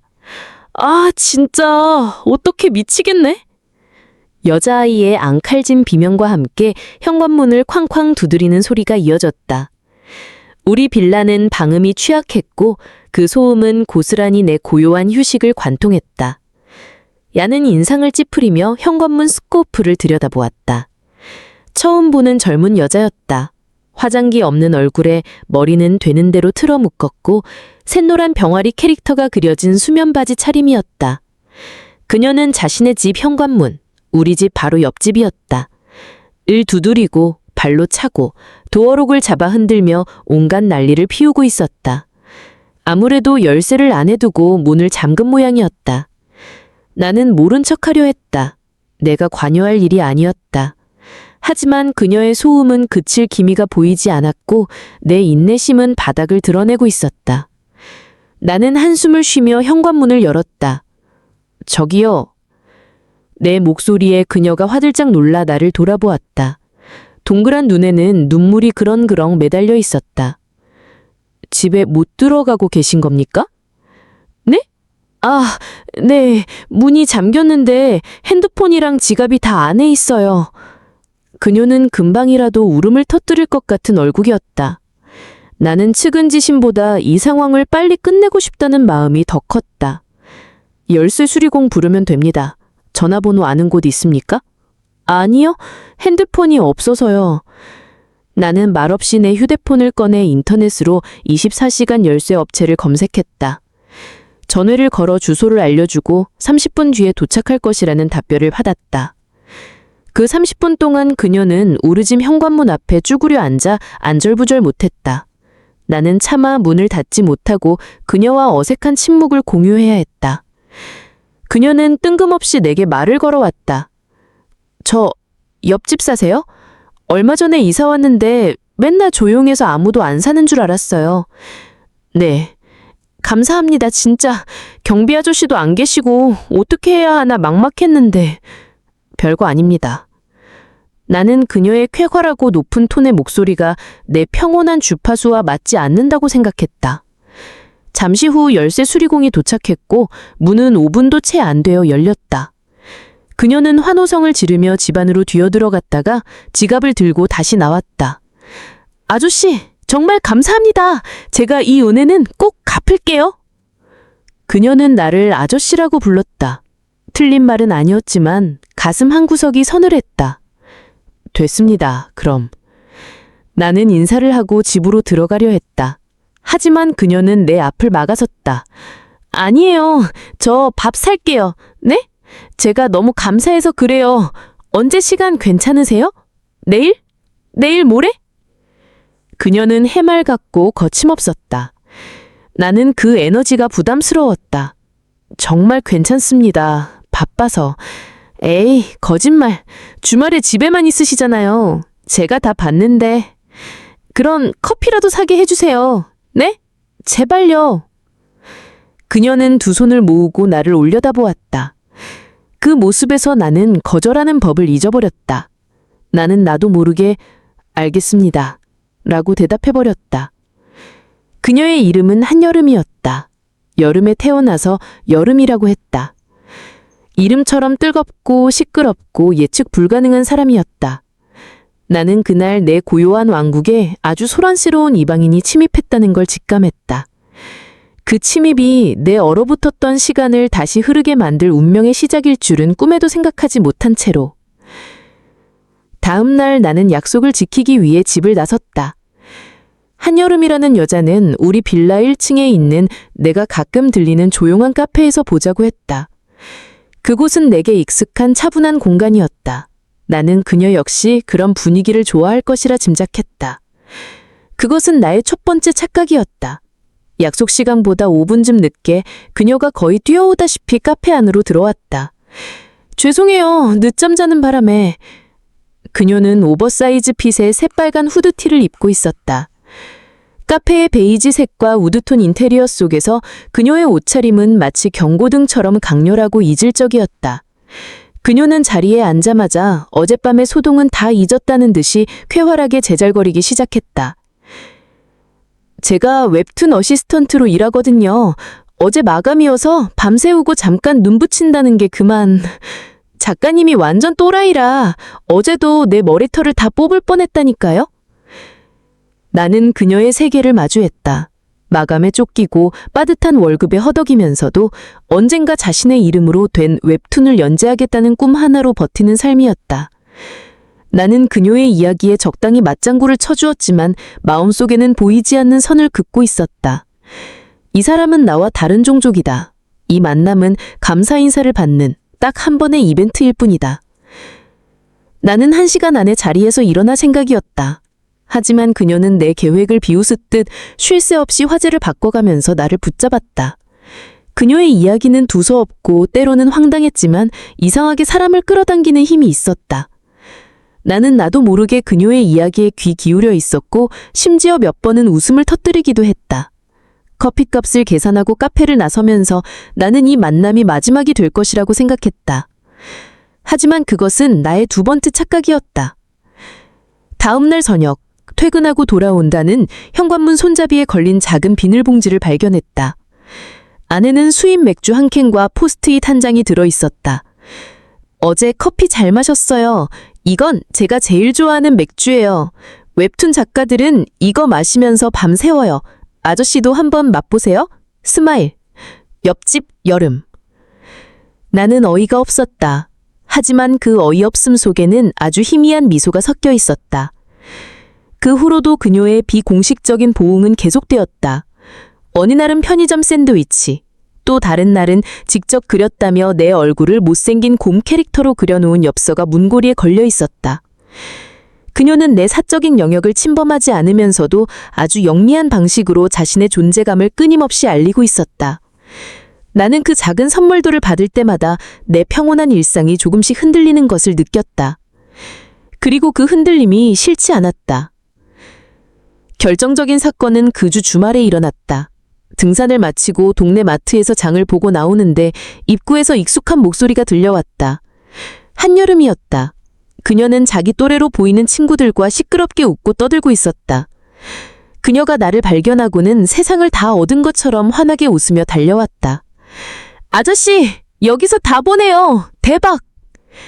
그녀는 나만 들릴 리 없는 큰 목소리로 내 친구들에게 나를 소개했다. 얘들아, 이분이 내가 말했던 내 생명의 은인, 옆집 아저씨. 나는 쥐구멍에라도 숨고 싶었다. 그녀 친구들의 호기심 있는 시선, 아저씨라는 호칭이 주는 명백한 세대 차이. 나는 40을 앞두고 이혼 경험이 있는 남자였다. 그녀는 이제 막 30살이 된 반짝이는 젊음을 가진 여자였다. 우리는 어울리지 않았다. 나는 급한 일이 있어서라는 어색한 핑계를 대고 그 자리를 황급히 빠져나왔다. 그 일 이후 나는 의도적으로 그녀를 피했다. 그녀가 문고리에 걸어놓은 선물에도 반응하지 않았다. 이 관계는 시작되어서는 안 된다. 그녀의 해맑음은 내게는 감당할 수 없는 부담이자 책임감이었다. 그러던 어느 날 밤이었다. 야근을 마치고 자정이 넘어 집에 들어오는데 복도에 누군가 쭈그리고 앉아 있었다. 한여름이었다. 그녀는 평소의 시끄러운 모습과 달리 무릎에 얼굴을 묻고 조용히 어깨를 들썩이고 있었다. 나는 모른 척 지나치려 했지만 발걸음이 떨어지지 않았다. 무슨 일 있습니까? 내 목소리에 그녀가 천천히 고개를 들었다. 눈물과 늑골로 엉망이 된 얼굴이었다. 제가 어시스턴트로 일하던 웹툰 오늘 잘렸어요. 작가님이 제 아이디어를 훔쳐가 놓고는 제가 그림 실력이 없어서 더 이상 같이 못하겠다고요. 그녀는 횡설수설 자신의 억울함을 토해냈다. 꿈이 좌절된 젊은 창작자의 서러움이 꾸밈없이 날 것 그대로 전해져 왔다. 나는 그녀에서 오래전 회사에서 내 기획안이 난도질당했던 날의 내 모습을 보았다. 내 안의 냉소와 방어 기제가 무너져 나렸다. 나는 그녀 옆에 가만히 쭈그리고 앉았다. 어떤 위로의 말도 건네지 않았다. 그저 그녀의 울음이 그칠 때까지 조용히 곁을 지켜주었다. 한참 뒤 그녀의 울음이 잦아들었을 때 내가 말했다. 들어가요. 밤 공기 차갑습니다. 내가 편의점 가서 뭐라도 따뜻한 거 사올게요. 나는 그녀가 집으로 들어가는 것을 확인하고 편의점으로 향했다. 따뜻한 꿀물 2캔을 사서 한 캔을 그녀의 집 문 앞에 조용히 내려놓았다. 그리고 우리 집으로 들어와 현관문에 기대어 주저앉았다. 나는 스스로에게 그저 어른으로서의 당연한 동정심일 뿐이라고 되뇌었다. 하지만 알고 있었다. 내 굳게 닫혔던 었던 성문의 빗장이 오늘 밤 그녀의 눈물에 속절없이 풀려버렸다는 것을. 그날 밤 그녀의 집 문 앞에 꿀물 한 캔을 놓아둔 것은 내 이성적인 판단이 내린 최후의 인도주의적 조치였다. 그렇게 나는 생각했다. 어른으로서, 이웃으로서 상처받은 젊은이를 위한 최소한의 배려. 나는 그 행위에 그 이상의 의미를 부여하지 않으려 애썼다. 하지만 다음 날 아침 내 현관문 앞에 붙어 있는 작은 포스트잇을 발견했을 때 내 방어적인 다짐은 힘없이 흔들렸다. 세상에서 제일 맛있는 꿀물이었어요. 감사해요, 아저씨. 여름. 그녀는 더 이상 시끄럽게 나를 찾아오거나 요란한 선물을 걸어두지 않았다. 대신 그녀의 존재는 조용한 방식으로 내 일상에 스며들기 시작했다. 내가 분리수거를 하러 나가는 시간에 맞춰 복도에서 마주치고는 좋은 아침이에요 라며 환하게 웃어주었다. 내가 주말 등산을 마치고 지친 모습으로 돌아오면 현관문 틈으로 오늘 산은 어땠어요? 라며 말을 걸어왔다. 그녀는 더 이상 내게 밥을 사라고 조르지 않았지만 나는 그녀와의 짧은 대화가 어느새 내 하루의 작은 변수가 되었음을 깨달았다. 웹툰 어시스턴트 자리에서 잘린 뒤 그녀는 새로운 일자리를 구하기 전까지 자유인의 삶을 살았다. 그리고 그 자유 시간의 일부를 나를 관찰하고 내게 말을 거는 데 쓰는 것 같았다. 아저씨, 며칠째 같은 반찬만 드시는 것 같은데 제가 오늘 카레를 너무 많이 했거든요. 이것 좀 드실래요? 어느 날 저녁 그녀는 플라스틱 통에 담긴 카레를 들고 우리 집 초인종을 눌렀다. 나는 거절해야 마땅했다. 사적인 음식을 주고받는 것은 내가 정해놓은 이웃 간의 경계를 넘는 일이었다. 하지만 나는 네 라며 나도 모르게 그 카레를 받아들고 말았다. 그녀의 해맑은 얼굴 앞에서 나의 철벽 같은 원칙은 번번이 무너져 내렸다. 그녀가 만들어준 카레는 약간 짰지만 이상하게도 맛있었다. 나는 혼자 밥을 먹으며 몇 년 만에 처음으로 집밥이라는 단어를 떠올렸다. 결정적인 사건은 그녀가 나를 자신의 집으로 초대하면서 일어났다. 아저씨, 제가 제대로 된 밥 한 끼 해드릴게요. 저희 집으로 오세요. 저번에 신세 찐 것도 갚을 겸. 나는 거절할 수십 가지 이유를 머릿속으로 떠올렸다. 불편하다. 사적인 공간에 가는 것은 부담스럽다. 우리는 그럴 사이가 아니다. 하지만 내 입에서 나온 말은 언제요? 였다. 내 이성과 본능이 따로 움직이기 시작했다. 그녀의 집은 나의 집과 완벽한 대측점에 있는 공간이었다. 나의 집은 정돈된 무채색의 요사라면 그녀의 집은 생명력 넘치는 혼돈의 정원이었다. 벽에는 그녀가 그린 그림들이 두서없이 붙어 있었고 창가에는 이름 모를 화분들이 정글처럼 자라나고 있었다. 거실 한가운데에는 커다란 작업용 태블릿이 온갖 잡동사니와 함께 놓여 있었다. 그곳은 어수선했지만 이상하게도 사람을 편안하게 만드는 따뜻함이 있었다. 그녀는 서투른 솜씨로 김치찌개를 끓이고 계란말이를 만들었다. 음식은 역시나 조금 짰지만 나는 그 어떤 고급 레스토랑의 음식보다 맛있게 먹었다. 우리는 식탁에 마주 앉아 이야기를 나누었다. 그녀는 자신의 실패한 웹툰 프로젝트에 대해 그리고 다시 새로운 작품을 구상하고 있다는 계획에 대해 신나게 떠들었다. 나는 어느새 딱딱한 조언자나 어른 행세를 하는 대신 그녀의 이야기에 빠져들어 진심으로 그녀를 응원하고 있는 나 자신을 발견했다. 분위기가 무르익었을 때 그녀가 숟가락을 내려놓고 나를 똑바로 쳐다보며 물었다. 아저씨는 왜 혼자 살아요? 혹시 결혼 안 했어요? 올 것이 왔구나. 심장에 쿵 하고 내려앉았다. 이 질문은 내가 가장 피하고 싶었던 내 과거의 상처를 들춰내는 날카로운 칼날이었다. 나는 이 관계를 여기서 끝내야 한다면 지금이 가장 좋은 기회라고 생각했다. 나의 불행은 그녀의 해맑음에 대한 완벽한 방패가 되어줄 것이다. 나는 그녀의 시선을 피하지 않고 담담하게 말했다. 결혼했었고 이혼했습니다. 나는 그녀의 얼굴에 떠오를 당황, 동정 혹은 어색함을 기다렸다. 하지만 그녀의 반응은 내 예상을 완전히 빗나갔다. 그녀는 잠시 눈을 동그랗게 떴다가 이내 아주 차분한 목소리로 말했다. 아, 그러셨구나. 많이 힘드셨겠네요. 그게 전부였다. 더 이상 묻지 않았다. 나를 판단하지도 동정하지도 않았다. 그저 나의 과거를, 나의 상처를 하나의 사실로서 담담하게 받아들였다. 그녀의 그 담담한 수용 앞에서 내가 오랫동안 나를 지키기 위해 쌓아왔던 모든 방어벽이 한순간에 무너져 내리는 기분이었다.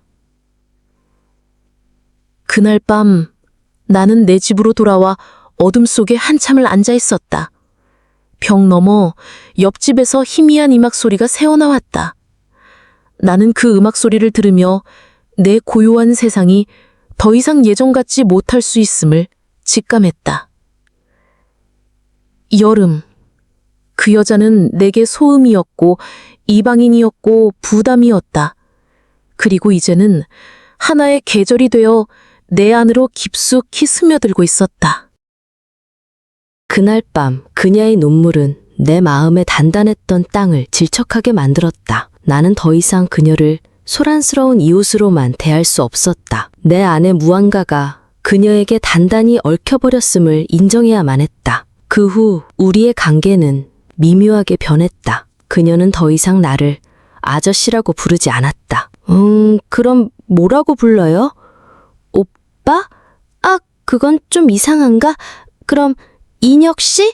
그녀는 어색하게 나를 인혁씨라고 부르기 시작했다. 40을 앞둔 내게 30살의 여자가 부르는 인혁씨라는 호칭은 낯설고 간지러웠지만 아저씨라는 호칭이 그어놓았던 명백한 선을 지워버리는 효과가 있었다. 실직한 자유인 한여름은 자신의 넘쳐나는 시간을 나와의 접점을 만드는 데 사용했다. 그녀는 내가 주말 아침마다 등산을 간다는 사실을 알아내고는 금요일 저녁이면 내 현관문 앞에 김밥과 삶은 계란을 담은 봉지를 걸어두었다. 내일 산에서 드세요.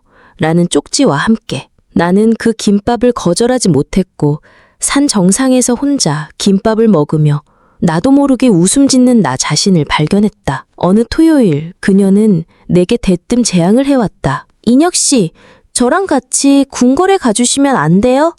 제가 새로 구상하는 웹툰 배경이 조선시대인데 자료조사가 필요해서요. 인혁씨는 역사책 많이 읽으시니까 저한테 설명도 좀 해주세요.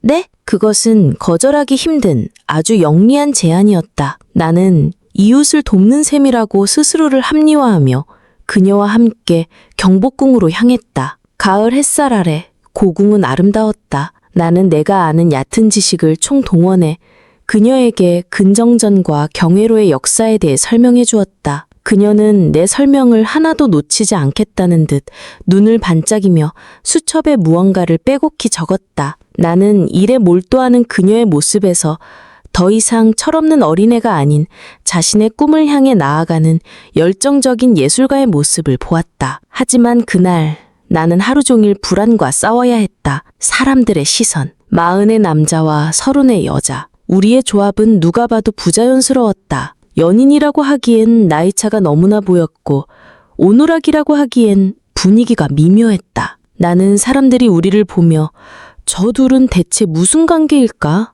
라고 수군거리는 것만 같아 자꾸만 그녀와 거리를 두려 했다. 내 과거의 이용 경험과 나이라는 현실은 그녀 곁에 서 있는 나를 끊임없이 위축시켰다. 그날 저녁 우리는 인사동의 한 막걸리집에서 파전의 막걸리를 마셨다. 알코올 덕분인지 어색했던 공기는 한결 부드러워졌다. 그날따라 유난히 말이 없던 내게 그녀가 물었다. 인혁씨, 오늘 왜 그렇게 불편해 보여요?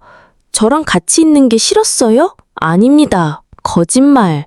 아까부터 계속 한숨 쉬고 사람들 눈치 보고 제가 뭐 잘못했어요? 나는 잠시 망설이다가 솔직한 심정을 털어놓았다. 나이 차이 때문입니다. 사람들이 우리를 이상하게 볼까봐 그게 좀 신경 쓰였습니다. 그녀는 내 말에 잠시 나를 빤히 쳐다보더니 이내 푸앗 하고 웃음을 터뜨렸다. 뭐야, 겨우 그거였어요? 나는 또 뭐라고. 누가 어떻게 보든 무슨 상관이에요. 지금 내가 인혁 씨랑 같이 있어서 즐거운데 그거면 된 거 아니에요? 그녀는 너무나도 단순하고 명쾌했다. 나는 타인의 시선이라는 감옥에 스스로를 가두고 있었는데 그녀는 그 감옥의 문을 아주 가볍게 열어 젖혔다. 나는 그 순간 그녀에게 또다시 구원받는 기분이 들었다. 집으로 돌아오는 길, 취기가 오른 그녀의 걸음이 살짝 비틀거렸다. 나는 그녀의 팔을 잡아주었고 그 순간 그녀가 내 쪽으로 몸을 기댄다. 그리고 나를 올려다보며 아주 진지한 목소리로 말했다. 인혁 씨랑 있으면 이상하게 마음이 편안해져요.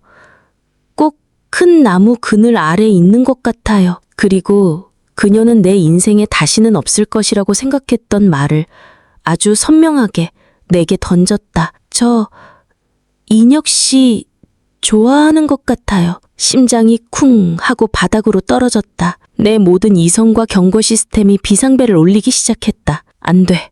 이건 아니야. 나는 이 아이의 인생에 끼어들어서는 안 돼. 나는 상처 입은 과거를 가진 늙은 이기적인 남자일 뿐이야. 나는 그녀의 어깨를 잡고 부드럽지만 단호하게 그녀를 밀어냈다. 여름 씨. 나는 여름 씨를 좋은 이웃이라고 생각합니다. 하지만 그 이상은 아닙니다. 나는 그럴 자격도 없고 그럴 마음도 없습니다. 나는 여름 씨보다 10살이나 많고 이혼한 경험도 있는 사람입니다. 나 같은 사람은 만나면 안 됩니다. 내 거절의 말에 그녀의 빛나던 눈동자가 순간 흐려지는 것을 보았다. 그녀는 더 이상 매달리지 않았다. 그저 희미하게 한 번 웃고는 고개를 끄덕였다. 알겠어요. 죄송해요. 부담스럽게 해서. 그녀는 짧은 인사를 남기고 자신의 집으로 들어갔다. 나는 그 자리에 한참을 서 있었다. 나는 그녀를 밀어냈다. 내 과거와 나이라는 이름의 방패 뒤에 숨어 곁을 파고들던 온기를 내 손으로 밀어냈다. 그것이 현명한 어른의 선택이라고 스스로를 위로했다. 하지만 그날 밤 내 방의 고요함은 더 이상 평온이 아니라 사무치는 외로움의 다른 이름이었다. 내가 한여름을 밀어낸 그날 밤 이후 우리 빌라의 복도는 다시 얼음장처럼 차가워졌다. 그녀는 더 이상 아침마다 나를 기다리지 않았고 내 현관문 손잡이에 걸리던 그녀의 작은 선물들도 모두 사라졌다. 내가 그토록 원했던 고요한 일상이 완벽하게 돌아왔다. 하지만 이상했다. 그 고요함 속에서 나는 더 이상 평온을 느끼지 못했다. 턱맨 집은 나를 위로하는 요새가 아니라 나를 가두는 감옥처럼 느껴졌다. 그녀의 시끄럽던 웃음소리와 두서없던 이야기들이 환청처럼 귓가에 맴돌았다. 며칠 뒤 엘리베이터 앞에서 그녀와 마주쳤다. 나는 심장이 쿵 하고 내려앉는 것을 느꼈다. 그녀가 나를 무시하거나 원망의 눈으로 쳐다볼 것이라 생각했다. 하지만 그녀는 그저 나를 향해 희미하게 고개를 숙여 보였다. 안녕하세요, 인혁 씨. 그녀의 목소리에는 어떤 감정도 실려 있지 않았다. 그 예의 바르고 서늘한 거리가 그 어떤 비난보다 더 아프게 나를 찔렀다. 나는 성공적으로 그녀를 밀어냈다. 그리고 그 대가로 나는 그녀의 세상에서 완벽한 타인이 되었다. 나는 내가 원했던 결과를 얻었지만 조금도 기쁘지 않았다. 내 일상은 다시 예전의 궤도로 돌아왔다. 주말이면 산에 올랐고 저녁이면 책을 읽었다. 하지만 그 어떤 것에도 집중할 수 없었다. 산 정상에 서서도 책의 마지막 장을 덮으면서도 나는 문득 그녀를 생각했다. 지금쯤 무얼 하고 있을까? 아직도 일자리를 구하고 있을까? 밥은 잘 챙겨 먹고 있을까? 그녀에 대한 걱정은 내 의지와 상관없이 스멀스멀 피어올랐다. 어느 날 밤 벽 너머 그녀의 집에서 밤새도록 기침 소리가 들려왔다. 마감에 쫓기던 예전처럼 새로운 웹툰 준비로 또 밤을 새우고 있는 모양이었다. 나는 잠을 이룰 수가 없었다. 결국 새벽녘에 옷을 챙겨 입고 밖으로 나갔다. 24시간 약국에 들러 종합 감기약과 비타민 음료를 사서 검은 봉지에 담아 그녀의 집 문고리에 걸어두었다. 메모를 남길 용기는 없었다. 그저 비겁한 유령처럼 나의 흔적을 남기지 않고 다시 내 동굴 속으로 숨어들었다. 내 마음이 길을 잃고 헤매고 있을 때 유현이가 나를 찾아왔다. 우리는 단골 술집에 마주 앉았다. 내 퀭한 얼굴을 보던 녀석이 대뜸 말했다. 너 무슨 일이냐? 이혼했을 때보다 얼굴이 더 썩었어, 새끼야. 나는 결국 모든 것을 털어놓았다. 한여름이라는 여자를 만난 것부터 그녀의 고백을 내가 어떻게 거절했는지까지. 나는 내가 얼마나 현명하고 어른스러운 선택을 했는지, 그녀와 나 자신을 위해 그것이 최선이었다고 애써 나를 변호했다. 내 구차한 변명이 끝나자 유현이는 나를 한심하다는 듯 쳐다보며 말했다. 야, 이 등신아, 너 지금 뭐라는 거야? 뭐가? 네가 뭔데 그의 인생을 멋대로 판단하고 결정해. 걔가 좋다고 했으면 그건 걔가 네 나이도, 네 이혼 경험도, 네 그 재수없는 성격까지도 다 감수하겠다는 뜻이잖아. 근데 네가 뭐라고 그걸 거절해? 네가 한 건 현명한 선택이 아니라 그냥 도망친 거야. 이 겁쟁이야. 또다시. 그 한마디가 내 머리를 망치로 내려치듯 울렸다. 그랬다. 나는 도망쳤다. 유진이와의 관계에서도 나는 갈등을 해결하려 하기보다 회피하고 도망쳤다. 그리고 이제 새로운 행복이 찾아올지도 모르는 가능성 앞에서 또다시 과거의 상처를 핑계 삼아 도망친 것이다. 나는 단 한 발짝도 과거에서 나아가지 못한 어리석은 비겁한 남자였다. 유현이의 말은 나를 흔들었다. 나는 내 인생을, 내 감정을 제대로 마주한 적이 단 한 번도 없었다. 언제나 상처받는 것이 두려워 안전한 성벽 뒤에 숨어 있었을 뿐이다. 하지만 성벽 안에는 평온만 있는 것이 아니었다. 그곳에는 고독과 정체만이 있었다. 나는 술자리를 파하고 집으로 달려왔다. 그리고 우리 집 현관문이 아닌 그녀의 집 현관문 앞에 섰다. 심장이 미친 듯이 뛰었다. 무슨 말을 해야 할까? 내가 거절했던 마음을 그녀가 아직도 간직하고 있을까? 알 수 없었다. 두려웠다. 하지만 더 이상 도망치고 싶지는 않았다. 나는 크게 심호흡을 하고 떨리는 손을 들어 그녀의 문을 두드렸다. 똑똑. 나는 내 심장 소리만큼 크게 울리는 노크 소리를 들었다. 문이 열릴까? 그녀가 나를 용서해 줄까? 알 수 없었다. 다만 한 가지 확실한 것은 나는 더 이상 내 과거의 그림자 뒤에 숨어 다가오는 계절을 외면하지 않겠다는 것이다. 똑똑. 내 심장 소리만큼이나 크게 울리는 노크 소리 뒤로 길고 긴 정적이 흘렀다. 1초가 1년처럼 느껴졌다. 이대로 문이 열리지 않아도 나는 할 말이 없었다. 내가 그녀에게 주었던 상처에 대한 당연한 벌이라고 생각했다. 포기하고 돌아서려던 순간 찰칵 하고 잠금 장치가 풀리는 소리가 들렸다. 문이 열리고 한여름이 서 있었다. 그녀는 편안한 홈웨어 차림이었고 며칠 사이 조금 수척해진 얼굴이었다. 그녀의 눈은 놀람과 경계심으로 가득 차 있었다. 그녀는 나를 안으로 들이지 않고 문틈에 서서 내가 무슨 말을 하는지 기다렸다. 나는 차마 그녀의 눈을 마주치지 못하고 시선을 바닥에 둔 채 입을 열었다. 목소리가 바싹 말라 제대로 나오지 않았다. 내가 지난번에 했던 말 다 취소하려고 왔습니다.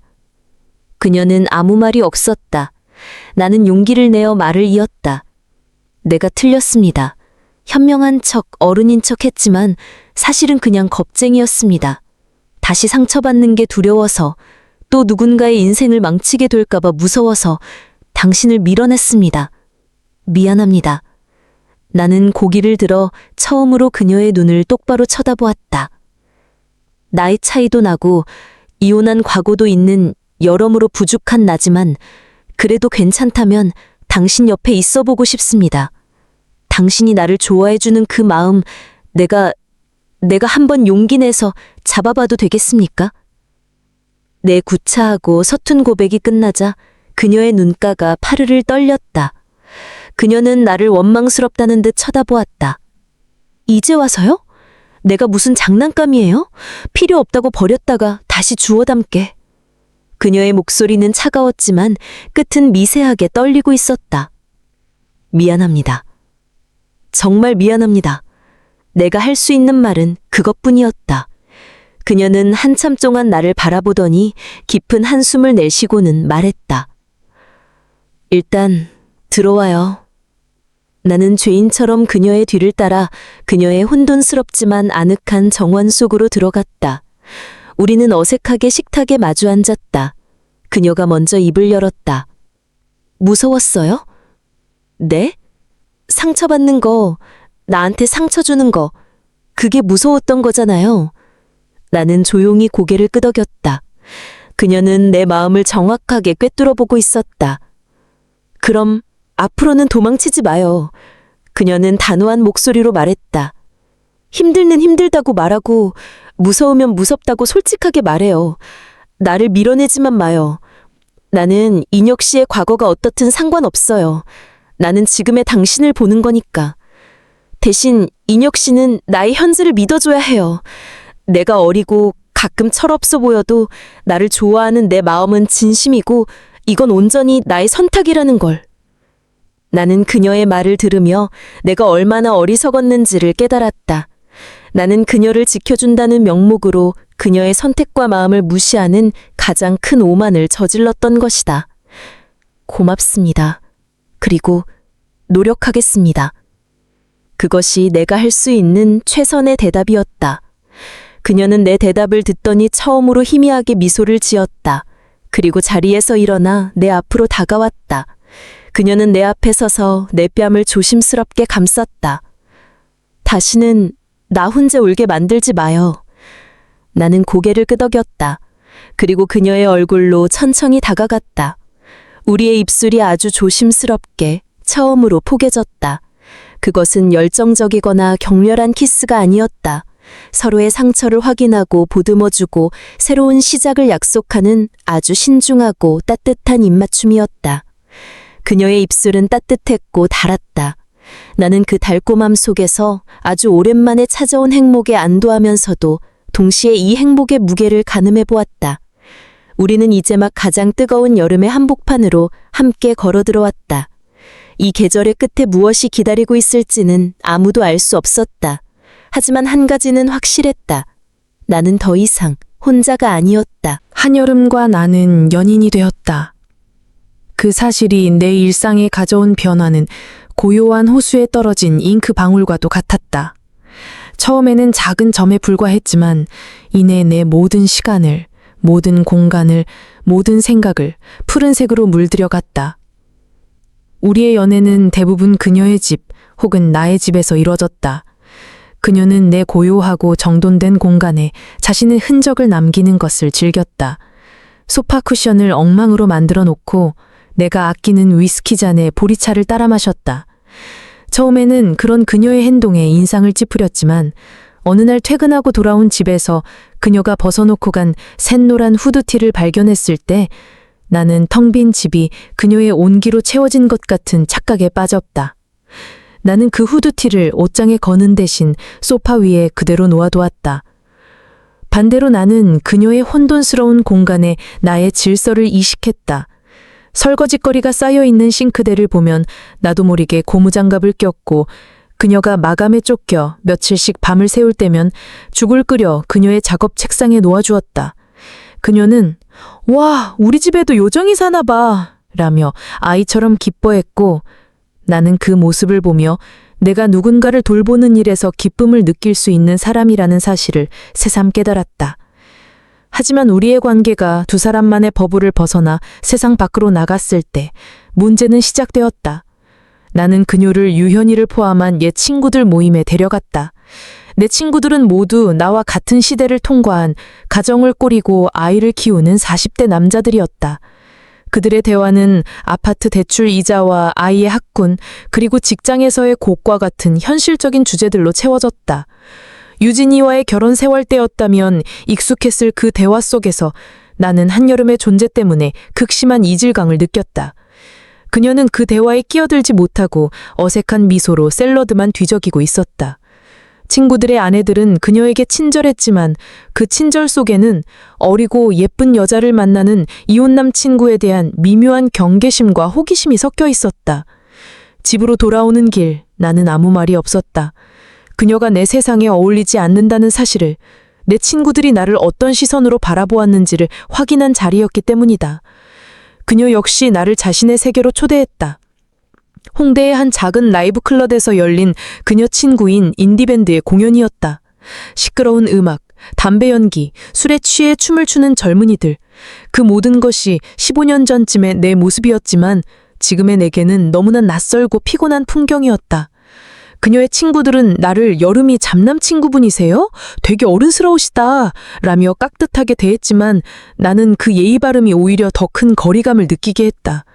나는 그곳에서 완벽한 이방인이자 내 여자친구의 나이 많은 남자일 뿐이었다. 그날 밤 그녀가 내게 물었다. 오늘 재미없었죠? 아니요, 괜찮았어요. 거짓말, 얼굴에 다 쓰여 있었는데 나 때문에 억지로 와서 고생만 했네요. 미안해요. 나는 그녀의 솔직한 사과에 나 역시 솔직해져야 한다고 생각했다. 솔직히 말하면 조금 힘들었습니다. 내가 더 이상 속할 수 없는 세계라는 느낌이 들었습니다. 아마 여름 씨도 내 친구들을 만났을 때 똑같이 느꼈을겠죠. 우리는 처음으로 우리가 마주한 다름에 대해 진지하게 이야기했다. 그것은 비난이나 싸움이 아니었다. 그저 서로의 세계를 존중하고 그 간극을 인정하는 과정이었다. 첫 번째 여행을 떠나던 날, 우리의 다른 점은 또다시 수면 위로 떠올랐다. 나는 만일의 사태를 대비해 숙소와 교통편, 맛집까지 엑셀 파일로 정리하는 치밀함을 보였다.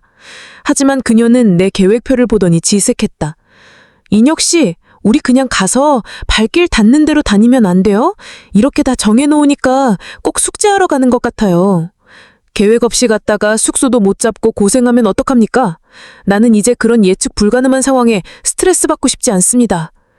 내 말 속에 유진이와의 아픈 과거가 배어 있는 것을 그녀는 눈치챘을 것이다. 그녀는 더 이상 고집을 부리지 않았다. 대신 기발한 제안을 했다. 그럼 이렇게 해요. 오전은 인혁 씨 계획대로, 오후는 내 마음대로. 우리는 그렇게 서로의 방식을 반씩 섞어 여행을 시작했다. 나는 그녀 덕분에 계획에 없던 작은 서점에 들러 인생책을 발견했고, 그녀는 내 덕분에 미리 예약해둔 식당에서 편안하게 식사를 즐길 수 있었다. 우리는 서로의 다름이 갈등의 원인이 아니라 서로를 보완해주는 최고의 장점이 될 수도 있다는 사실을 배워가고 있었다. 여행 마지막 날, 우리는 이름 모를 해변에 나란히 앉아 노을을 바라보았다. 붉게 물드는 하늘을 보면서 나는 생각했다. 나는 그녀의 예측 불가능 속에서 잊고 있던 삶의 활력을, 그녀는 나의 지루한 안정감 속에서 기댈 수 있는 편안함을 발견하고 있었다. 우리는 너무나 다른 세계의 사람이었지만 바로 그 지점에서 같은 시간을 같은 마음으로 통과하고 있었다. 여름은 그렇게 깊어지고 있었다. 우리의 연애는 안정적인 궤도에 접어든 듯 보였다. 나는 그녀의 세계에, 그녀는 나의 세계에 익숙해졌다. 나는 더 이상 홍대의 시끄러운 클럽을 두려워하지 않았고, 그녀는 내 지루한 등산 취미를 존중해 주었다. 주말이면 우리는 보통의 연인들처럼 영화를 보고 맛집을 찾아다니고 소파에 누워 넷플릭스를 봤다. 나는 가끔 이 평온함이 영원할지도 모른다는 위험한 기대를 품었다. 과거의 상처가 모두 아물고 내게도 마침내 두 번째 행복이 허락된 것이라고 말이다.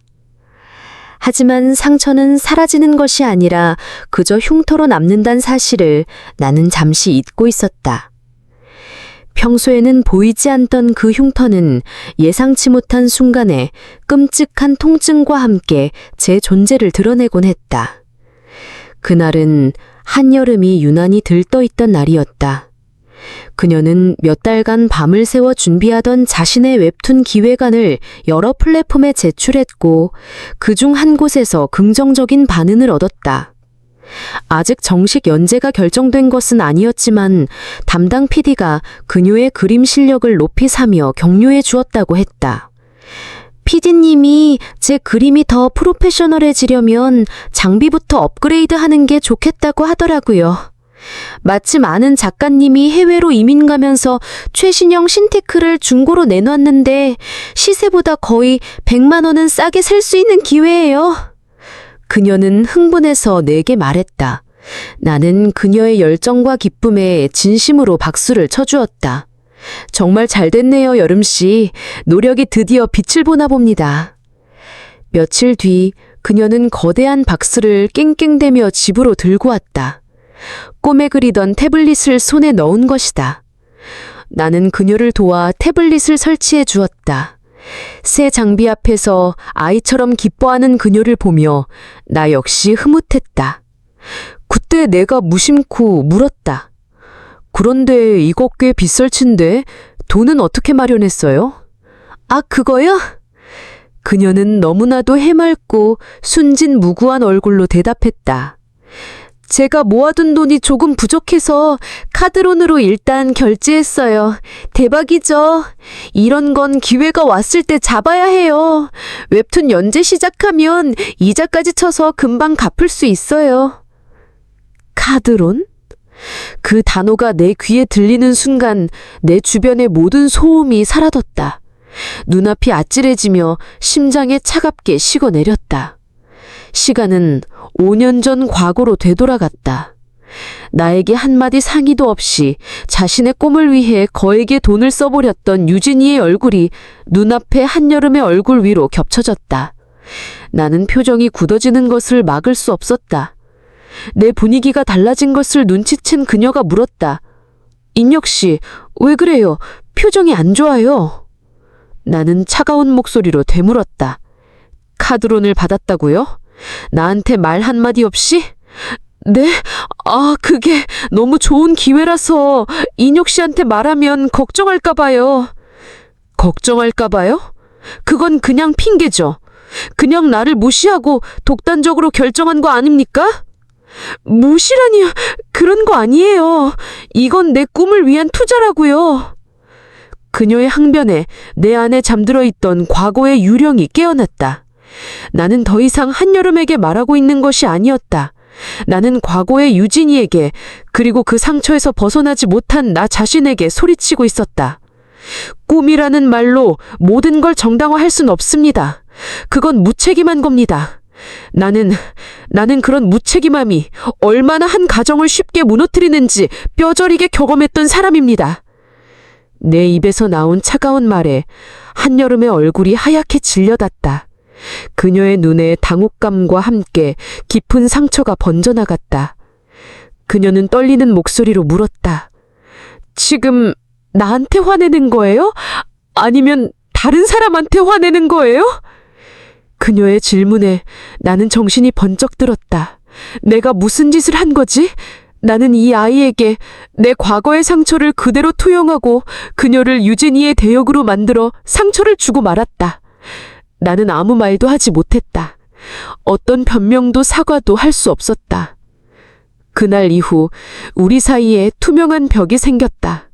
그녀는 새로 산 태블릿으로 그림을 그렸지만 더 이상 내게 자신의 그림을 보여주며 기뻐하지 않았다. 나는 그녀의 집 앞에 놓인 거대한 태블릿 박스를 볼 때마다 숨이 막히는 기분을 느껴야 했다. 나는 내 방 액자 속에 있는 우리가 여행지에서 찍은 사진을 보았다. 환하게 웃고 있는 그녀의 얼굴. 그녀는 나의 현재였지만 나는 그녀의 얼굴 위로 끊임없이 유진의 그림자를 겹쳐보고 있었다. 과거라는 이름의 유령은 그렇게 우리의 가장 뜨거운 여름 속으로 차가운 그림자를 길게 들이우고 있었다. 차가운 침묵이 며칠 동안 이어졌다. 나는 그녀의 집 문 앞에서, 그녀는 내 집 문 앞에서 서로가 없는 사람인 것처럼 행동했다. 현관문을 나설 때마다 혹시라도 복도에서 마주칠까봐 심정이 조마조마했다. 한때는 그 마주침을 기대했는데 이제는 두려워하게 되었다. 내 마음은 지옥이었다. 나는 그녀에게 씻을 수 없는 상처를 주었다는 죄책감과 그녀를 잃을지도 모른다는 공포 사이에서 밤새 뒤척였다. 유진이와의 이혼이 나 때문이라고는 단 한 번도 생각해 본 적이 없었다. 그저 서로 맞지 않았다고 편리하게 결론 내리고 외면해왔다. 하지만 한여름을 만나고 나는 깨달았다. 내가 얼마나 이기적이고 방어적인 인간인지, 내 과거의 상처를 무기 삼아 타인에게 얼마나 쉽게 상처를 입히는 사람인지를.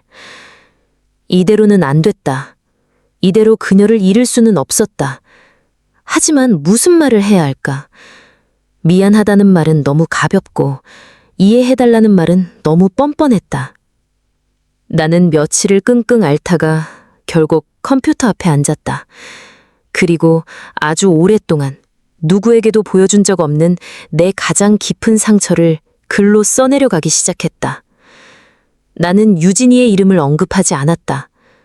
그저 지난 결혼 생활에서 겪었던 일이라는 표현으로 내가 왜 돈 문제에 그토록 예민하게 반응하는지, 상의 없는 결정이라는 행위가 왜 나를 그토록 공포에 떨게 하는지를 담담하게 적었다. 그것은 변명이 아니었다. 나의 잘못에 대한 처절한 자기 고백이자 그녀에게 건네는 뒤늦은 해명이었다. 메일의 마지막에 나는 이렇게 썼다. 이것은 여름 씨의 잘못이 아닙니다. 온전히 내 과거에 갇혀 현재의 당신을 제대로 보지 못한 내 잘못입니다. 내 상처를 당신에게 투영해서 씻을 수 없는 상처를 주었습니다. 당신의 빛나는 꿈을 내 어두운 과거와 비교하는 끔찍한 짓을 저질렀습니다. 정말 미안합니다. 이기적인 부탁인 줄 알지만 당신을 잃고 싶지 않습니다. 메일을 보내고 나는 초조하게 그녀의 답을 기다렸다. 1시간이 지나고 2시간이 지났다. 아무런 답이 없었다. 역시 끝이구나. 모든 것을 체념하고 자리에 누우려던 순간 현관문에서 아주 작은 노크 소리가 들렸다. 문을 열자 한여름이 서 있었다. 그녀의 눈은 퉁퉁 부어 있었다.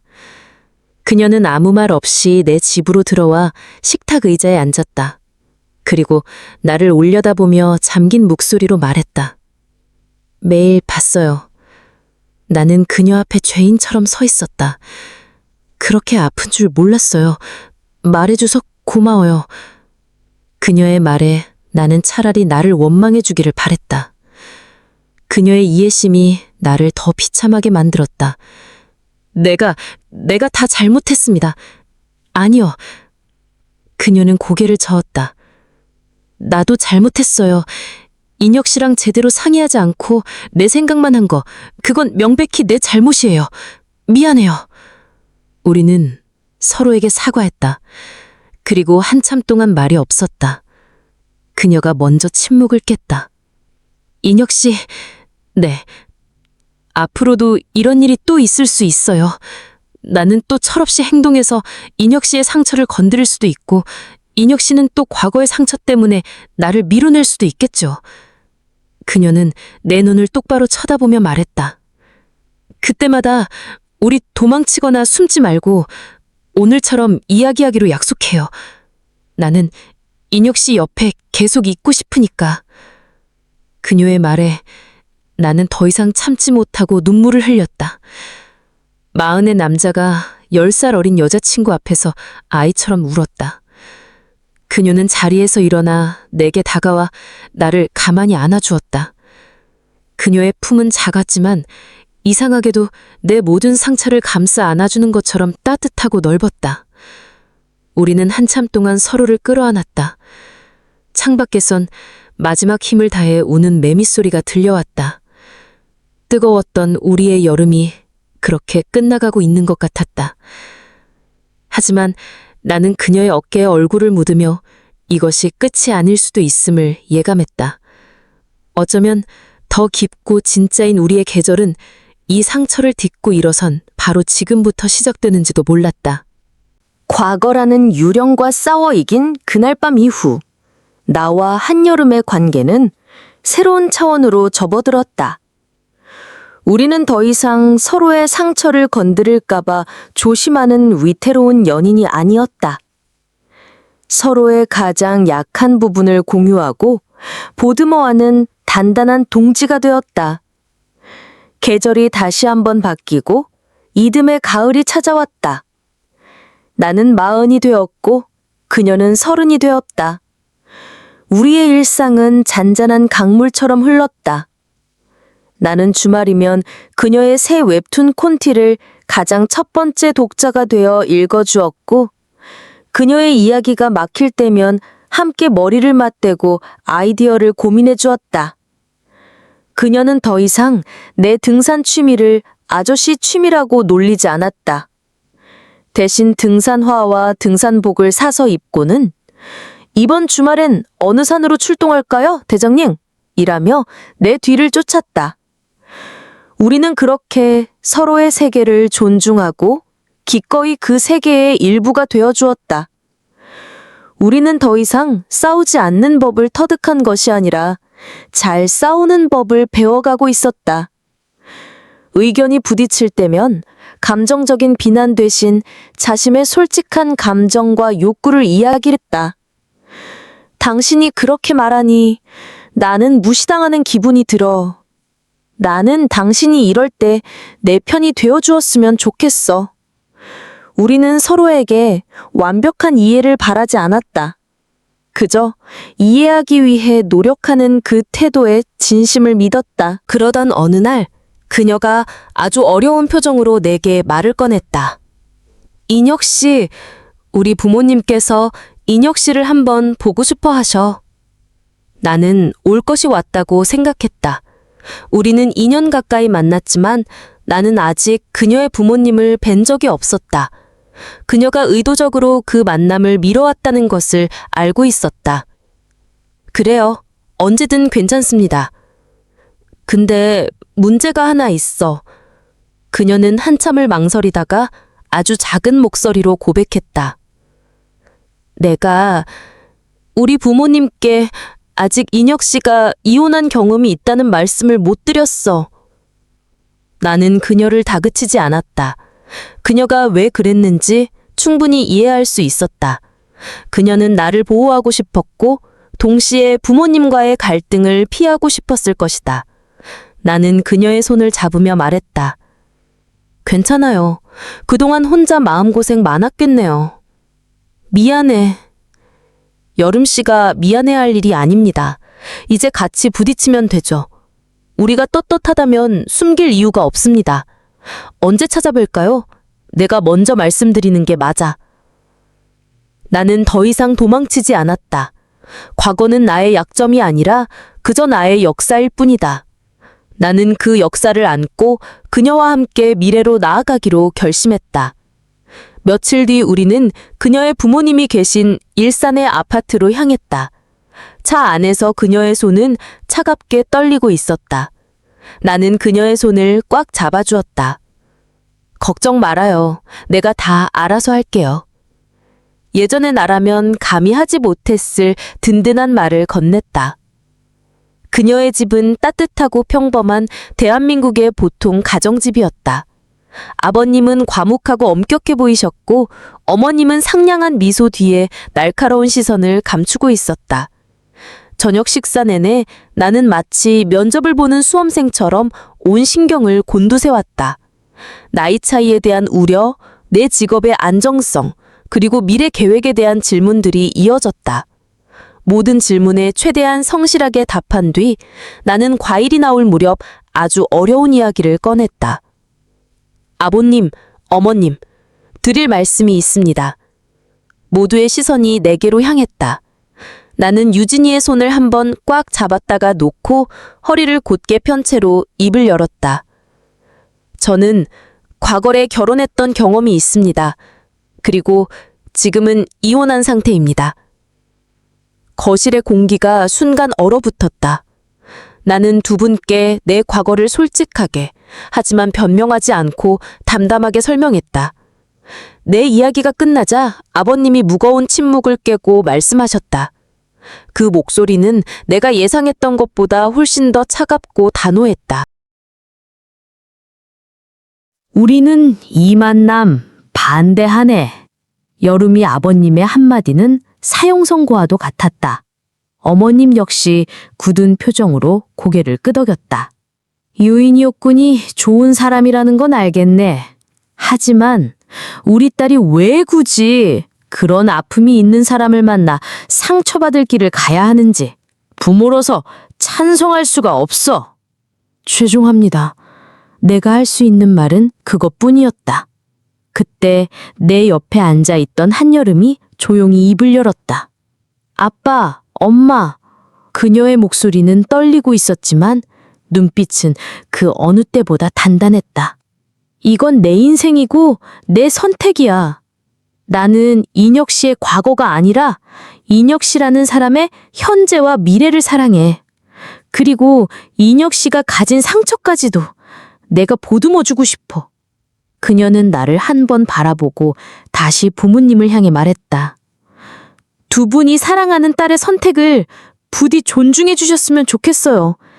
저는 이 사람 없으면 안 돼요. 그녀는 더 이상 어리고 철없는 막내딸이 아니었다. 자신의 사랑과 인생을 스스로 책임지려는 한 명의 온전한 어른이었다. 나는 그런 그녀가 자랑스러웠고 동시에 미안했다. 나 때문에 그녀가 자신의 가장 든든한 울타리였을 부모님과 맞서 싸워야만 했다. 우리는 그날 무거운 마음으로 그녀의 집을 나섰다. 집으로 돌아오는 차 안에서 그녀는 내 어깨에 기대어 조용히 울었다. 나는 그녀의 등을 말없이 쓸어주었다. 우리의 사랑은 이제 우리 둘만의 문제가 아니었다. 세상의 편견과 가족의 반대라는 더 큰 벽에 부딪히기 시작했다. 그날 이후 우리는 그녀의 부모님을 설득하기 위해 노력했다. 하지만 두 분의 마음은 완고했다. 여름이는 부모님과 거의 의절하다시피 했고 그 일로 많이 힘들어했다.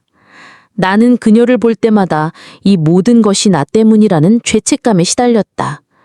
때로는 모든 것을 포기하고 그녀를 놓아주는 것이 그녀를 위한 길일지도 모른다는 생각도 했다. 하지만 나는 도망치지 않았다. 그녀가 내 곁에서 나를 믿어주었듯이 나 역시 그녀의 곁에서 그녀를 믿어주어야 했다. 우리는 서로를 더 단단히 붙잡았다. 시간이 약이었을까? 우리의 진심이 통한 것일까? 1년이라는 시간이 더 흐른 뒤 변화가 찾아왔다. 여른이의 웹툰이 정식 연재 1년 만에 대박을 터뜨린 것이다. 그녀는 인기 작가가 되었고 경제적으로도 완벽하게 독립했다. 그리고 그 시간 동안 나는 변함없이 그녀의 곁을 지켰다. 그녀가 마감에 시달릴 때면 밤새워 그녀의 곁에서 커피를 타주었고 악플에 상처받을 때면 누구보다 먼저 그녀를 위로해 주었다. 어느 날 저녁 여름이의 아버님에게서 전화가 왔다. 유인혁 군, 오늘 저녁에 시간 괜찮으면 나랑 소주나 한잔하지. 그날 나는 아버님과 아주 오랫동안 술을 마셨다. 아버님은 말씀하셨다. 자네를 만나고 우리 여름이가 더 단단하고 깊은 사람이 된 것 같네. 내가 자네를 오해했어. 미안하네.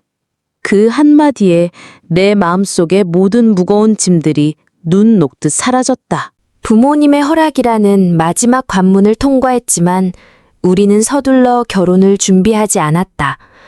결혼이라는 제도가 우리에게 얼마나 많은 상처를 남겼는지 우리는 잘 알고 있었기 때문이다. 우리는 그저 지금처럼 서로의 가장 좋은 친구이자 가장 든든한 연인으로 살아갔다. 그러던 어느 주말 우리는 함께 이케아에 갔다.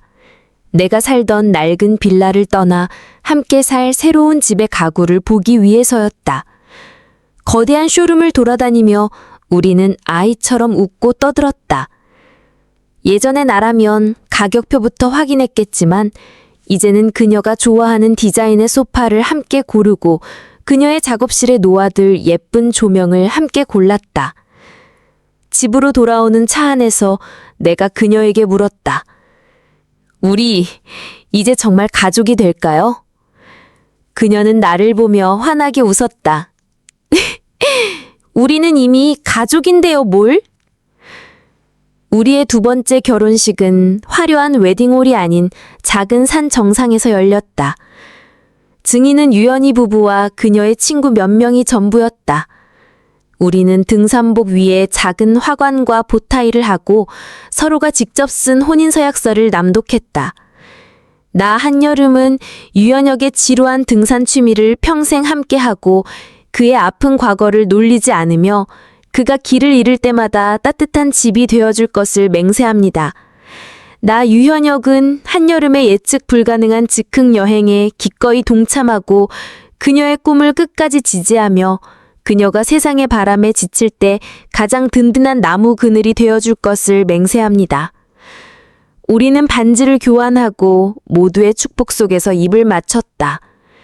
지금 이 글을 쓰는 나는 43살의 남자가 되었다. 아내 한여름은 여전히 인기 있는 웹툰 작가이고 나는 그녀의 가장 첫 번째 독자이자 가장 든든한 팬이다. 우리는 여전히 자주 다투지만 그만큼 더 뜨겁게 사랑한다. 어느 가을날 오후 우리는 함께 산 정상에 앉아 우리가 함께 살고 있는 서울의 풍경을 내려다보고 있었다. 그녀는 수첩에 무언가를 그리고 있었고 나는 그녀의 어깨에 기댄 채 그 모습을 바라보고 있었다. 우리는 말없이 같은 풍경을 바라보았다. 뜨거웠던 여름이 지나고 상처의 겨울을 건너 우리는 마침내 우리만의 온화한 가을에 도착해 있었다. 더 이상 완벽한 행복을 꿈꾸지 않았다. 그저 이 사람의 곁에서 함께 웃고 함께 싸우고 함께 나이 들어갈 수 있다는 것. 그것이 내가 아는 사랑의 전부였다.